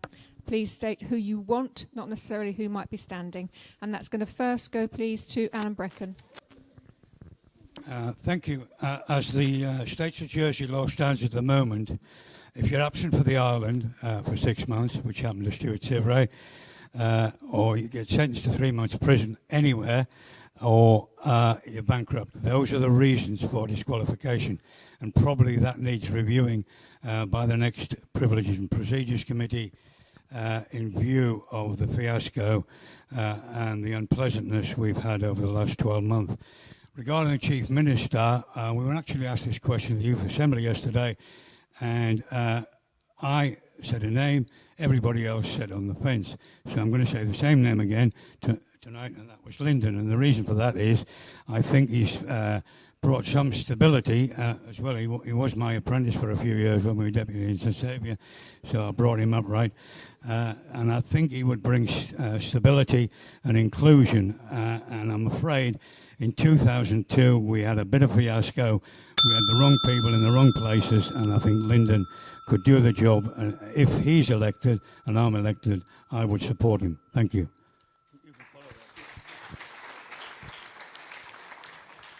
Thank you, Alan. You've just won my vote. Marina, there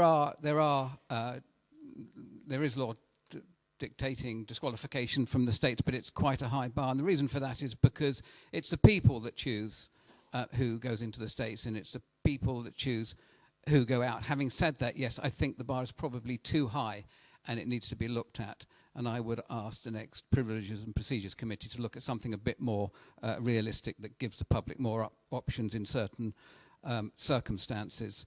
I look along the line here, and I look at in other parts, and I think there are a number of members, a number of candidates here that could do the job. But if it's honesty you want, and if I get elected, I will, and I feel I have the support from colleagues. I will allow my name to go forward. I've done 2.5 years. It's been a great honour to serve the island as Chief Minister. We've got some work done, but there's a lot more to do. I hope I've brought the Assembly and the government together. I don't think it helps the people of Jersey when we're all falling out and arguing with each other. We have worked more closely together. We need to do more of that, because better things happen when we choose respect over rivalry. Thank you very much.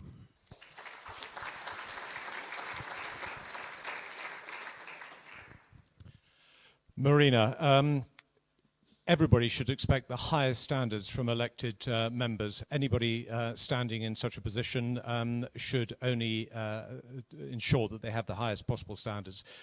I think it's a possibility to review what we've got at the moment, where we are. I'm not sure the bar is at the right level, as Lyndon referred to. It's a matter for public discussion, but also internally. So I think a review is probably appropriate to make sure we get it absolutely right. As far as is concerned, I'm sitting next to Lyndon, but I don't feel in the same way that Alan did that it was necessary to say that.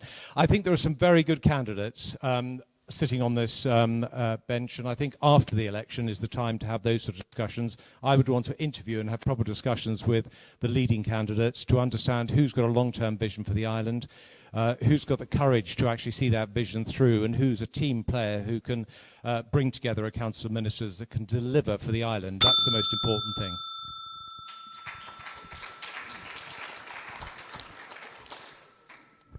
In relation to the first question, I think I'll answer that simply and say it would depend entirely on what the details are. So in principle, yes, but it would have to be sensible in detail.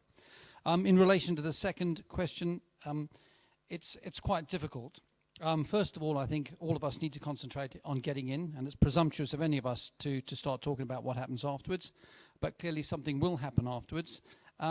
And it's going to it will depend on who puts their name forward. For me, I'll be looking for somebody who's got a very, very clear vision, and if I'm allowed to use a small expletive, I'll be looking for somebody with the balls to actually make it happen. And there's 17 people, and I'd be looking at all 17, so you can read into that what you will. Thank you.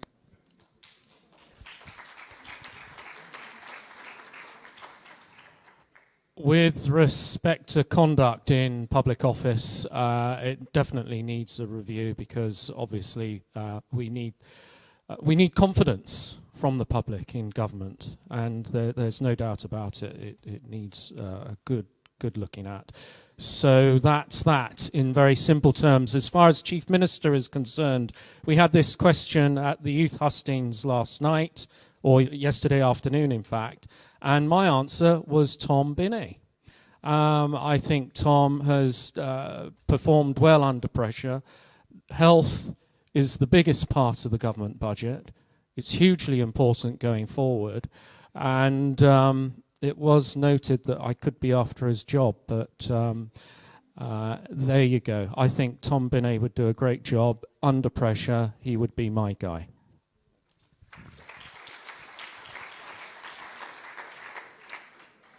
In relation to the first part about deliberate dishonesty, absolutely yes. I think that the law needs to be changed. Having spent 25 years in the police, for me it's a no-brainer. It has to happen. We have to have the island's confidence in the States Assembly. Without having this change, then I think that loses credibility. In relation to who would I want to be Chief Minister, I don't know personally all the candidates along the line. I think if I was to select somebody now, I would be doing an injustice to some of the others, if I'm perfectly honest. So I do think that it's something that we have to make a decision. Whoever's elected as the 49 in actual fact, because of course it's a decision by 49 people, not just by the 9 that sit along this panel. So I do think that it needs to be balanced, and as others have said, it really needs to be an individual that is focused, is a good deliverer, because that's what we need.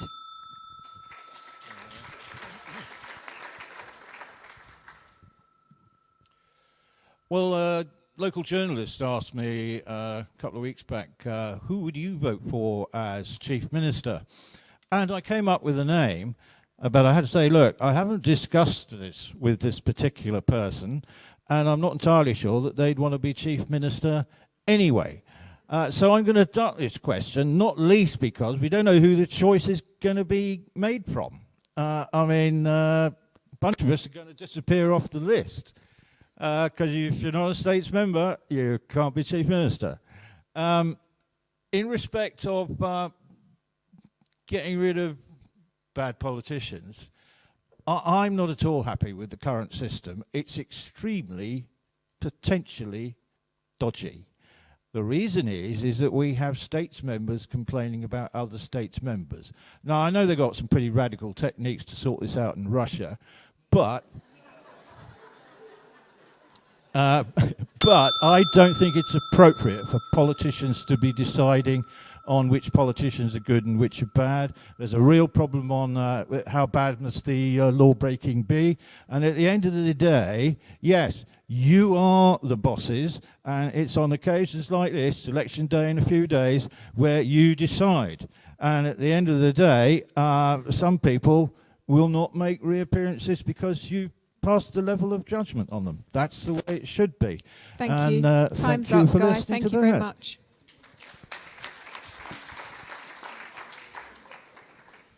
Marina, when I woke up on the 20th of October 2011 as the Deputy for St Martin, I felt a huge responsibility. It was a great honour to represent my parish, and I felt that when I went out in the parish, when I went into the States, when I was out and around in the island, I was representing the people of my parish, and I wanted to do them proud, and I made sure that my behaviour was the sort of behaviour they would find acceptable. Clearly that's not always the case, and we do need to look at the rules and regulations around states members' behaviour. And thanks for the question. I can tell you one answer. One person I don't want to be Chief Minister is myself, and that is because I very much want to be continuing in my role as the Environment Minister.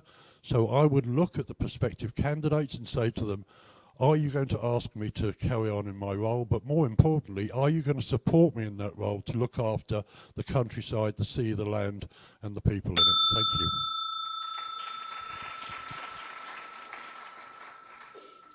Thank you for the question. I think most things have been said about the disqualification requirements. It does need to be reviewed. I'm not sure it's currently fit for purpose. I'm not sure about a recall mechanism, but we'd have to understand the requirements and what the thresholds were for it. And I've hopefully been clear through this election campaign that my preference, should I be re-elected, is to continue doing the job that I'm doing. One can't fully say who one would support to be Chief Minister until after Sunday evening and after those strategies have been thought about and vision has been communicated and actions that are going to be taken. But perhaps I could say this. There are 3 candidates on to my left that I could happily vote for, and there are, by surprise, 3 candidates on the right that I could happily vote for as well. That's not describing their political persuasion, of course. Thank you.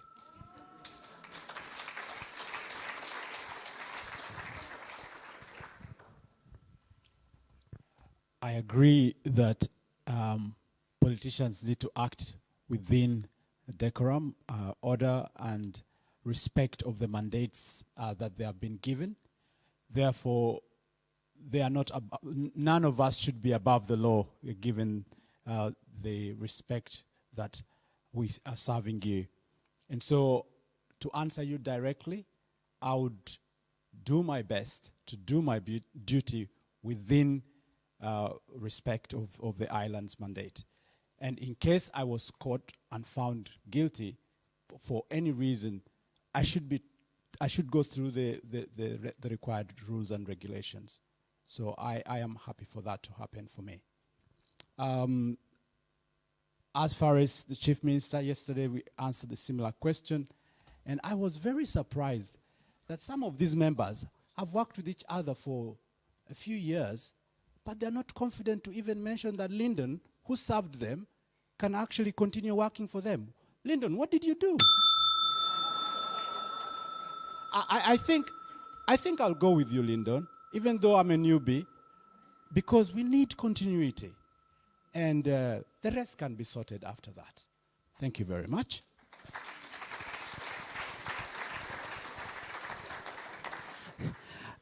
Marina, some of the lowest moments we had in this term of office were when we were distracted from debating the real issues that affect people's lives and instead spending our time admonishing our own members for their behaviour. In one high-profile example, the member should have saved us the torture and just resigned from office, but that was what it was. Sat just in front of you is Deputy Raluca Kovac, who brought a proposition to the Assembly to ask that the systems for disqualification and suspension are reviewed, so that will happen. And I, for one, believe that there are positive changes that could be made for that. We just need to make sure we get the balance right and that whatever those mechanisms are, they are properly democratic and accountable to the public and can't be exploited for political persecution for politicians just saying things that others find inconvenient. And your question has exposed the flaw in Jersey's voting system because almost every candidate has ducked it and not given you a clear answer to that.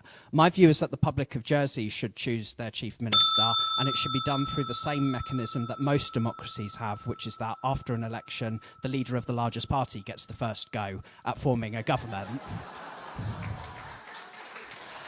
But I have a second preference, though, which is to say that I do think that the incumbent Chief Minister, Lyndon Farnham, has done an extremely good job at bringing people together. And if he wants to carry on in that collaborative approach, then we can certainly have that conversation. From our perspective, it won't be at all costs, and we won't compromise and sell out. Time's but up. that Thank is you, one Sam. option, definitely.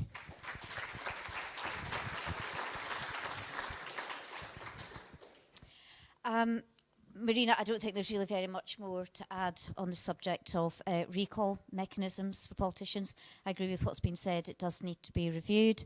And unfortunately, like everybody else, I can't commit at this stage. What matters is who is successful, who gets in, what their skills are, how they can bring a team together. I was very clear with the Senator's proposition that, you know, a very talented deputy should not be excluded from seeking any role. And it may be there would be a talented deputy who would want to put their name forward. Carl, I think, used a very interesting word. I use a slightly different one, which is cojones. Yes, I would like to see a Chief Minister with cojones. And I would also just like to remind everybody that there are 4 women on this panel. So those cojones may very well be metaphorical rather than real. And we also want somebody that hasn't got more cojones than brains. So we need somebody who's balanced and can think things through and do the right thing. Ladies, thank you. Not sure how to follow that, Elaine. Thanks. Yeah, so to answer, I mean, not much to add in terms of the laws. I've started to read through the laws. It's a big chunk, 134 pages, and some of them they don't really make sense or are not fit for purpose. And I'm no lawyer, but I'll let Mark touch a bit more on that at the end of the queue. Chief Minister, yeah, look, it's really interesting, isn't it? I think It is hard, you know, and as a kind of a newcomer into politics, there are some brilliant people here. And can I just say, I know there's a lot of distrust in Jersey politics at the minute, but there are some people in this line and standing for deputy who really, really want to serve this island properly and with integrity. And I think that needs to be considered, obviously, for the 49 states members who will get the opportunity and the privilege to be able to select what will be your new chief minister. Something that I desperately I've been talking about it my whole campaign is teamwork and collaboration. Alan mentioned it. We need someone who wants to take people with them. We need someone that doesn't have the ego, that actually better to not have all the answers and want to use the experts and the skill sets in the room. That is what good leadership is. You've got to get out your own way and take other people with you, and that's what I'd like to see.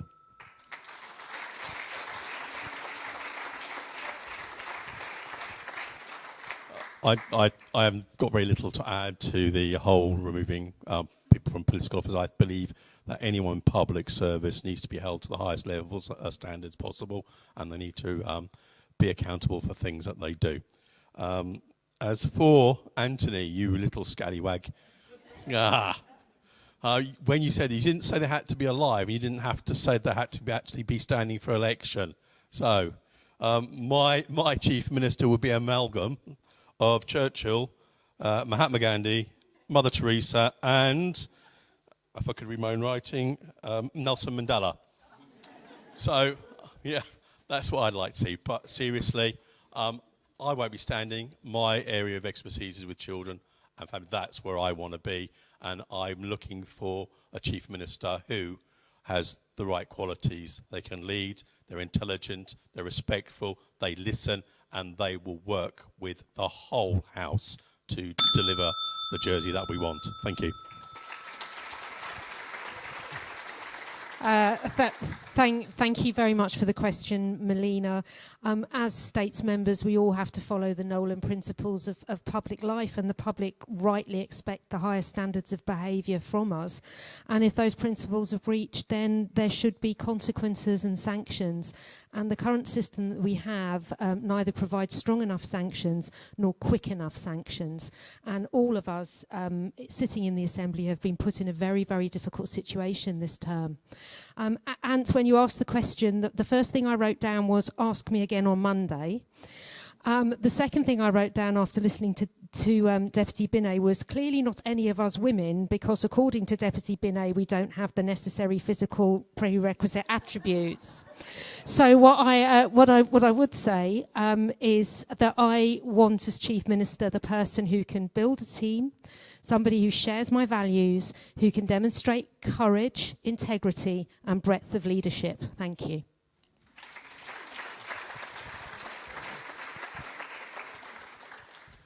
So I was a registered nurse for almost 40 years, and I see in the room there are medical practitioners and therapy practitioners who are required to abide by a code of conduct, and failure to meet the requirements of that code of conduct can lead to sanctions up to and including disqualification from the profession.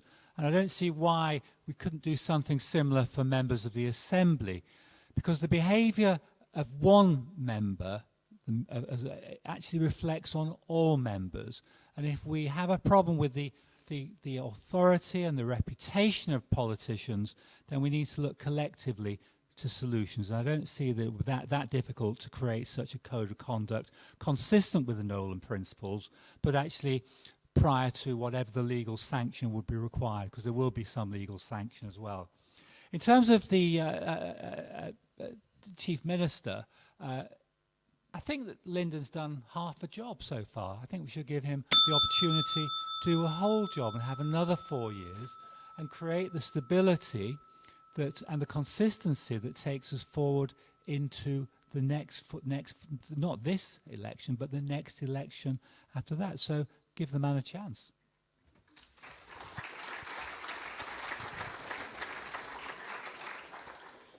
On the question of dealing with misbehaving members, I'm largely with Sam Messick on this. Again, we don't need yet more laws. That would take a lot of time, and I have to say this would not be top of my priority for laws. And what's happened in the UK is all the complaints are members against members. It becomes party political. So yes, let's deal with the problem, but hopefully without a law. On the Chief Minister issue, I'm going to go into Keir Starmer mode just for this question. I'm wholly focused on the election. Now, one merit of the system, we've all got to know each other very well. Indeed, Bernard offered me a lift home, haven't you? Yeah, okay. And now we've got to know each other. We all have formed views, and many of us have met other candidates. I think I've probably met over half the candidates. We all have. So views are being formed, but the right discussion is after the election. And the election result itself, I think, will influence people's views.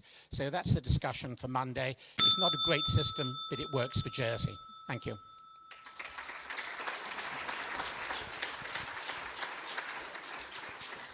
Okay, that is time normally. If we are, I know there's still a lot of questions in the room. If we are going to continue, we'll have to give Annie another little quick break because she's, well, her hands are going to fall off for one thing. Does everybody want to continue and do a couple more questions? Yes? Okay, 5 minutes. Please stay in your seats.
Microphone's now working. Could you all please get in your seats? We're just doing 2 more questions and then we're all going home. Last 2 questions. Everybody please take a seat. Everybody please take a seat because we're doing 2 more questions and then everybody can go home.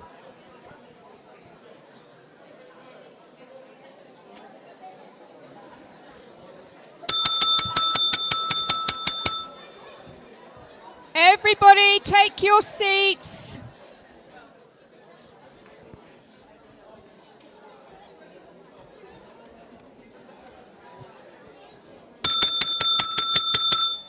I'll start singing if you don't all shut up and sit down. So sit down and let's get started.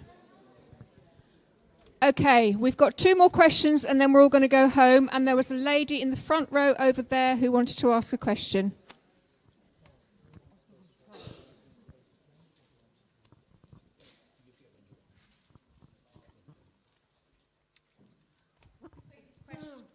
Oh, she's going to say. Okay. Yeah. I just want to ask a question. I want to know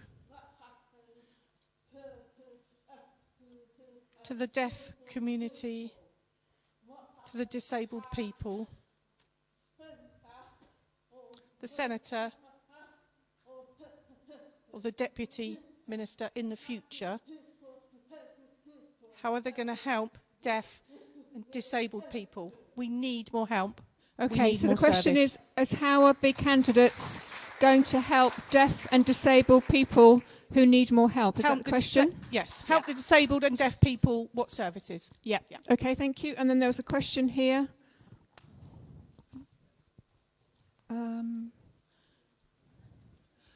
Say your name from St. If you're from St Helier. Yeah. Robert Weston, St Helier North. Everybody, almost everybody, agrees that the planning process in Jersey is horrendously slow. I wonder what each candidate would suggest, a single way perhaps of speeding up that process for all of us. Okay, 2 straight questions. That's going to be going first to Mark. Yeah, just about to say it again. So the 2 questions are, we're going first to Mark Boliat. The 2 questions are, what would candidates do to improve services for deaf and disabled people? That thumbs up. And the second question is, what would candidates do to speed up the planning process? Okay. Thank you. 2 really good questions. I'd actually ask the people in that position what can best help them, rather than me attempt from on high to give an answer. There are many forms of disability, and they need different help in different ways. So I'm sorry that's not a definitive answer, but really need to ask the people what is most going to help them. Planning, one of my favourite subjects on which I've done a great deal of work. To be fair, I'm told that the processes have got better over the last year. I'm told by a number of people that's the position, not everybody agrees. What's wrong is the policy. The Bridging Island Plan is an awful document. It was bad when it was started, and now it's totally inappropriate. It's too restrictive. There's lots of things that can be done within the plan by a bit of imaginative interpretation, use of the words in exceptional circumstances. The information that has to be provided with planning applications is ludicrously long and unnecessary. Some of the supplementary guidance notes cannot be justified by reference to the Bridging Island Plan. There's a whole lot of things like that with the right will that can be changed very quickly, and we need a new plan soon. The fact we have a Bridging Island Plan that ended in 2025 and it's 2026 says everything there is about the problem.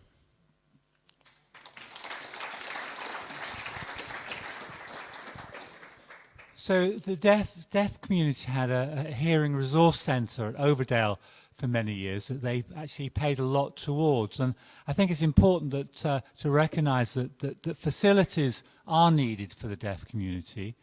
What I would say is that one of the important links with that community is to dementia. There's a really strong link between hearing impairment and dementia. Dementia is going to be one of the biggest challenges facing this island in the years to come.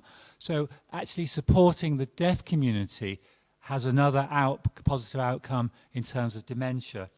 In terms of the planning process, first of all, we need to thin out the things that you need permission for. The feedback I receive on the doorstep is people that resent having to ask for permission to do simple things to their house. And so we need to think about that. We need to think about the island plan, that if it's inappropriate, we need to know what lessons have been learnt from the bridging island plan that can be applied to the next island plan, which will be a responsibility of the next government. And fourthly, AI in other jurisdictions is proving a real help in the planning process, and whilst the processes have improved, they can improve further. Thank you. One of my manifesto commitments is to improve the support for people with disabilities and their families. I am a founder member of Autism Jersey, so I do have some experience in this area. In particular, regarding deaf people, I think we need to probably re-establish or certainly beef up the DDEF partnership board so that actually deaf people are able to engage with government at a different level than potentially they are now. And I'd also think about accessibility. We're in a hall this evening that doesn't have a hearing loop. So yes, we have a signer, but if you have other hearing issues, that's not helpful to you. In terms of the income support system, I would look at trying to introduce some sort of personal independence payment so that people with disabilities have some autonomy over where their money is spent. When it comes to planning, Robert, I totally agree with you. The process is overcomplicated. We've spent the last 3 years trying to build an extension at home. You'd think we were putting the Hilton Hotel in our garden for something that is a 10-metre square extension. It's overcomplex, it's expensive, and we should be incentivising people to improve their properties.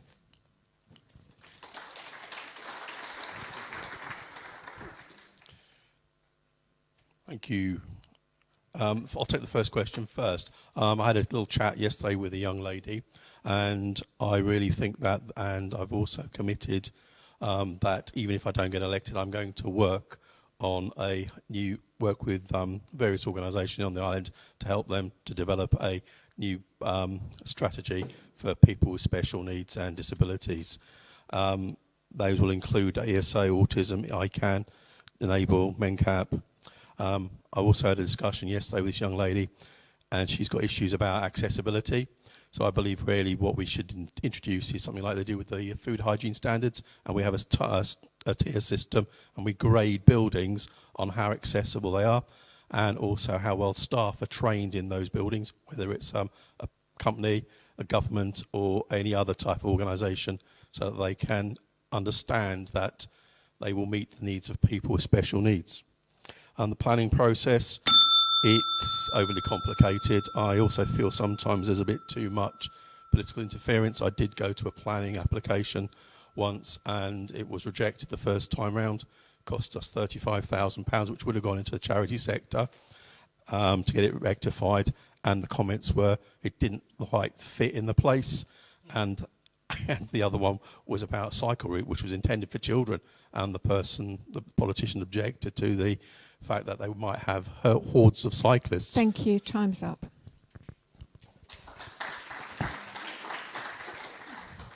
Hi. So to answer the first question, I think disability charities that are currently supporting disability provisions on the island, they're an essential service. They're not a nice to have, and I think more government support is probably a good place to start. You need more investment.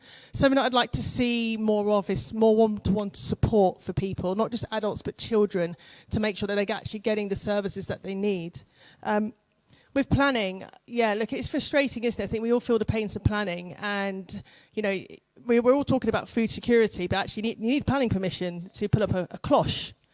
So with making it very difficult to solve some of the issues that we need to solve on the island, I would like to start with getting an understanding of what is the purpose of the regulation. What are we trying to do here? And are they fit for purpose to actually meet the needs of what we need to do over here? A lot of people are talking about reducing barriers and growth.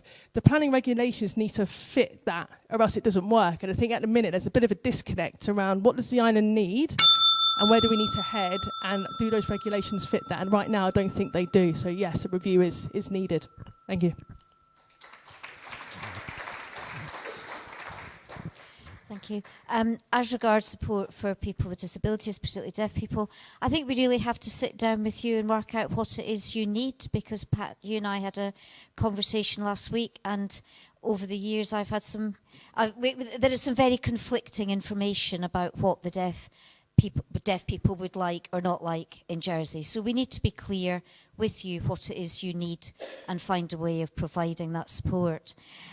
Planning, in the last 4 years, I've managed to stay as far away from it as is humanly possible. I think we really just need to sit down and work out what it is we are trying to achieve with planning. What are the really essential things what are we trying to protect? We need to make it as simple as possible, we need to make it proportionate, and we need to make it something that people can understand and be clear about. What are the minor works that people can just do? Do we really want people having blown glass in listed buildings when another sort of glass is appropriate? So I think it's really about fundamentally what do we need to do and how do we do it in a way everybody can understand. Thank you.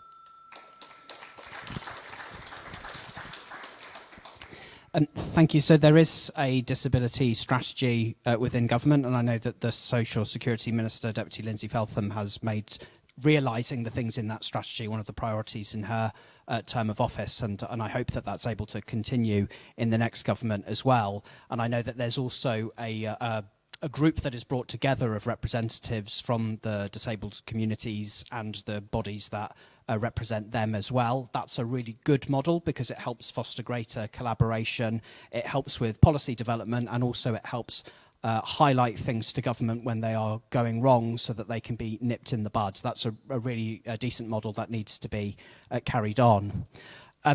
Robert, I think we do have to remember that sometimes the point of the planning system is to stop things from happening, because there are things that we don't want to happen in the island. We don't want inappropriate overdevelopment. We don't want our environment to be destroyed. And getting the balance right between that and enabling good things to happen is really difficult. So I don't agree that everything should just be thrown out the window and have a free-for-all on that. That's absolutely right that we don't go down that road. But when the next Assembly puts together the next island plan, we have to make sure that it is put together on a very sound, evidenced basis, and that the policies in it should be fit for the future and not just reflect what might be a fad in the few months when the States Assembly is debating it. The last time it took us 2 weeks to go through the debate, and there were over 100 amendments. So politically, it's very difficult.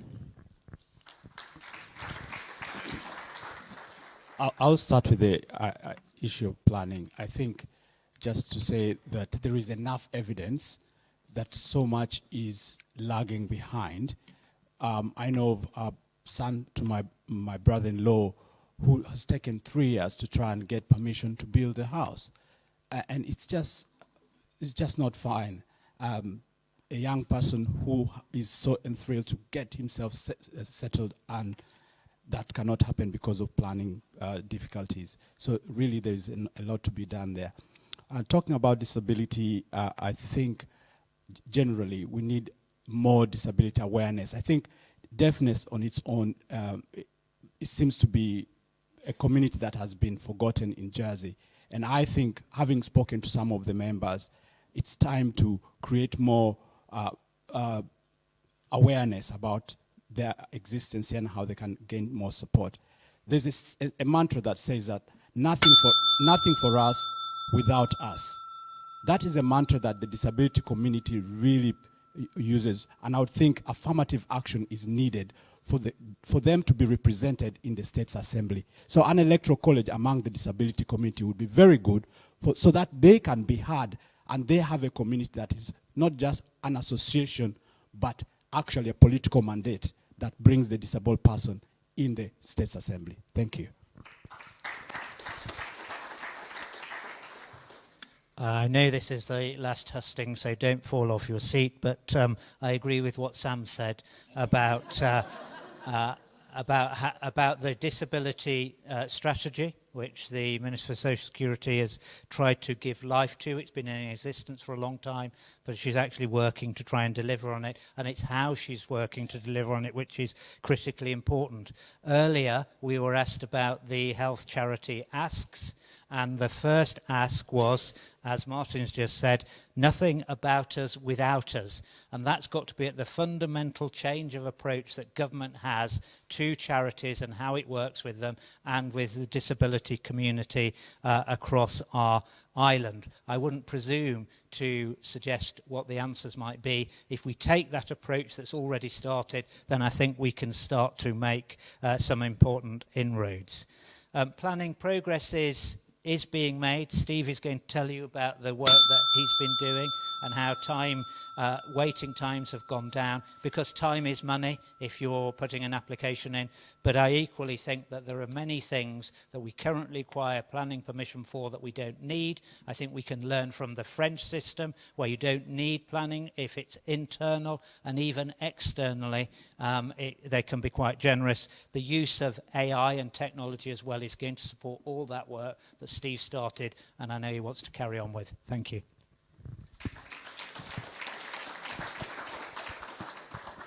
I'm really pleased to have a question about the deaf community. It gives me an opportunity to thank Pat down here, who runs the Deaf Club on a weekly basis at the Arts Centre, where the deaf community get together informally. They work on their sign language, they talk about their challenges, but they need more help. They've got Katia, who's in and out and is back at the moment, but they need more people to sign for them, to help them. If you can't hear, you get cut off. You can't communicate as well, and it's a real challenge that we have to accept, and we do need to do more. But I want to thank Pat for all the huge amount of work she does on behalf of the deaf community, emailing people like me, who then emails other politicians to get things done. Robert, thank you for the question. Our last question of the whole hustings for the planning minister to tell him how awful his department is. I'm so grateful. What I can tell you is in the last 2 years, decision times are up from 52 to 85%, pre-app advice is up 22%, and applications validated within 5 days have gone from 12 to 62%. So we are making improvements. We've increased the importance of the economy to planning application determinations, and we will continue. I'm not trying to say it's perfect, because it clearly isn't. We've got a lot more to do. I want to be part of that. But the Bridging Island Plan was a States members approved document. Many States members sitting up here tonight agreed with it at the time. Sorry, time's up. But we must do better.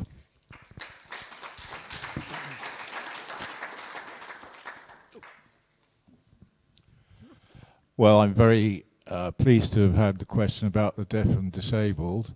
And if elected, I'd be very happy to sit down with their representatives and themselves, basically to find out how the state's current strategy is working, and we've heard a bit about that, and I'd also like to know what their priorities are, because quite frankly, they'd probably say, look, we could have done with this yesterday, not have to wait for it, and I thoroughly understand on it. Now, planning. I was actually the Channel Television reporter assigned to accompany a former States member, Norman LeBrock, during the instigation and, invention really, the first island plan, which was a pioneering and excellent document.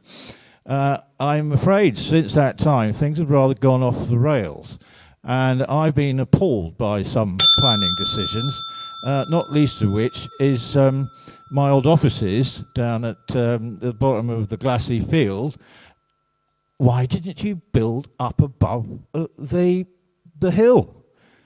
The top apartments would have been worth a fortune, with views from Echo Tower to Noirmont Point.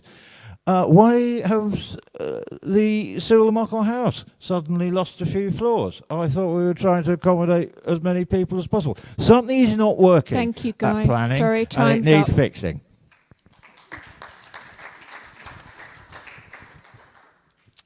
In relation to the question and services provided to disabled and the deaf community, I think there's a lot already being said, but what I think would be really valuable is if the next States Assembly, with the staff at Union Street, actually have a single point of contact for each section of the community, in order that they are able to go to the same familiar person which can assist them with what they need and their needs. Because I do think that sometimes we can end up going to a number of different people and explaining the same thing. So I think it's important that somebody has a single point of contact and that is properly funded. In relation to the planning processes, I think Storm Ciarán was probably a classic. If you happen to have an old property that ended up with a hole in the roof, which was slightly bigger than what was allowable, you had to have bat surveys, etc., etc. Now, quite frankly, that is ludicrous when you think that you've got a hole in the roof, you have to fix it. It's not like you want to redo your property and put on a new roof. So I do think that there's some things that definitely need to change.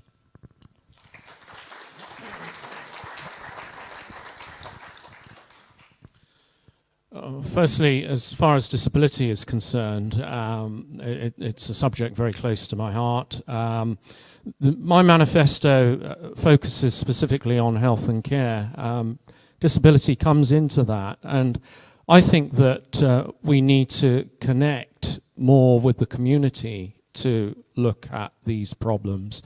Empowerment, consultation direct with individuals that are on the leading edge of what the problems are. Now, I think we need another tier of structure between disability and care. If we have that, then we can save on healthcare costs. So if we support disabilities, particular disabilities, as much as possible, it then doesn't become a caring problem, and then it doesn't become a health problem. So if we could address that from a community point of view, and we empower community to come forward with these creative ideas, we can do that under a social enterprise structure which government needs to put in place. As far as planning is concerned, I come with experience. I've sat on local government planning committees. I don't have experience of planning committee here, but I think what I can bring to the table is new ideas.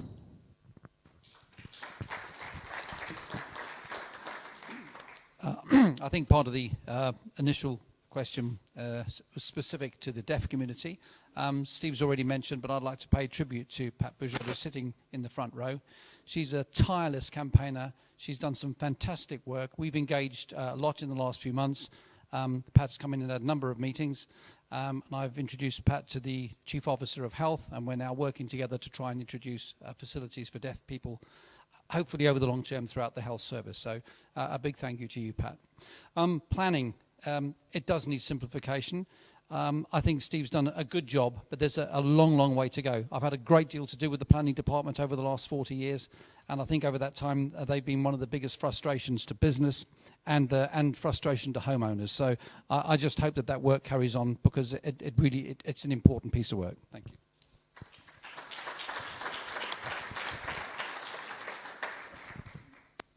Rob, thanks for your question. Steve has been making progress with planning, but it needs to move a lot faster. He needs a lot of support to do it much quicker. I was canvassing in King Street and was chatting to a chap who told me that they were doing some work on the church and getting a new loo. That was all that was required. It took a year, cost £25,000, and they got turned down. That probably summarises exactly where we are. We've got to sweep that away. It's just ridiculous. And fees need to be looked at. I really don't think the fees are necessarily proportionate. They're putting developers off from doing developments and resubmitting plans. I heard also in King Street the other day that one of our largest developers is doing more work, moved almost entirely to Guernsey, of all places, rather than working in Jersey. It's not just about planning, by the way. We make it too difficult to do business in the island. We've got to stop all that, and we've got to make it easy and encourage businesses so that it's not a barrier to investment and economic growth, which it currently is. As far as disability is concerned, yes, there needs to be a lot more clearly done. Improving accessibility to public spaces, better access to health services with interpreters on hand, certainly from the deaf perspective. Improved coordination with health, education and social services. Coordination is a big problem in the government. There's not enough coordination between departments, and I think a lot more support with independent living could also be helpful. Thank you. Thank you. Can I just join Tom in thanking Pat and all those who work for the community. I'm pleased progress is being made with the government. I know the government is right behind. We've discussed it. And I'll go through some statistics very quickly, but this government, and I'm sure the next government, will want to take that work forward. Audiology data suggests that 13,000 adults report some sort of hearing loss. Between 6,000 and 7,000 islanders are registered users of hearing technology. About 80 children across the island are deaf or hard of hearing, and about 30 islanders use British Sign Language as their primary language. Those are statistics, and that doesn't include the people that suffer hearing loss that don't report it. It's a much bigger challenge for the island than I think.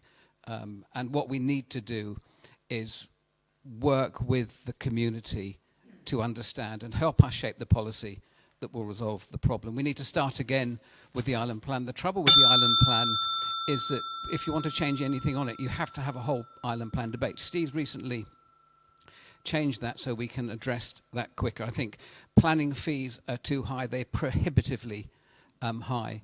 And I think we need to reduce them to encourage much better use of our housing stock. We need to readdress things like greenhouse sites, really focus on getting the type of affordable homes that we really, really need urgently that have been delayed by some of the issues we're having with planning. Thank you.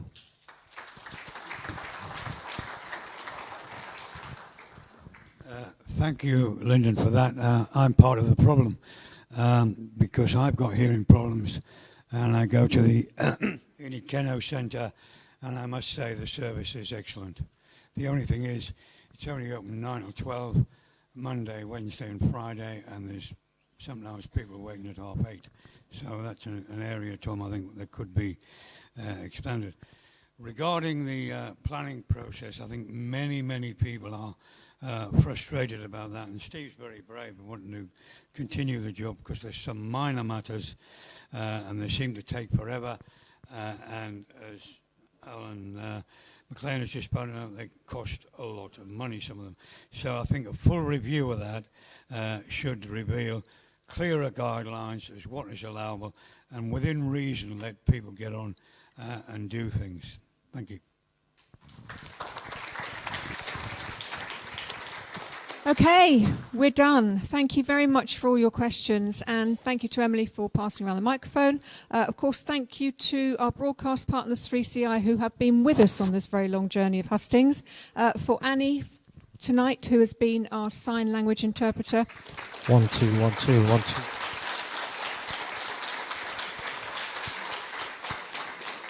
And of course to all your candidates for all their answers.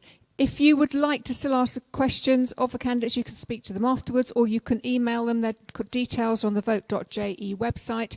If you've applied for a postal vote, don't forget you need to get it in by 12 noon on Sunday to the judicial graph. Election day is, of course, this Sunday. Polling stations are open from 8 a.m. to 8 p.m. Make sure you know your designated polling station in St Helier. And take photo ID with you as well, please. In the meantime, you can get any further information you need on the vote.je website. And I think Carl is going to do the customary thanks from candidates. Thank you, Gwen. The honour has been bestowed upon myself to close this, our last Hustings. It's been a tremendous experience. I'd like to thank Pat, the sign lady here. Also, our fantastic invigilator who's been ruthless with that bell, Gwen, and the tech. I should have seen it coming. The tech team, camera, the staff here at Radisson Hotel. And I'd just like to, before we finally close, say a big thank you to the candidates as well, because for me, this has been a tremendous experience. And I think that politics is really alive here in Jersey, and hopefully, because these hustings have been so well attended, hopefully public engagement will pick up over the next few years, and we'll get an even diverse stretch of candidates for you to choose from. So, before we finally close, also thank you to you all for staying out late, listening to us. I hope that we've been a good source of information for you, and you've been a delightful audience. Thank you very much.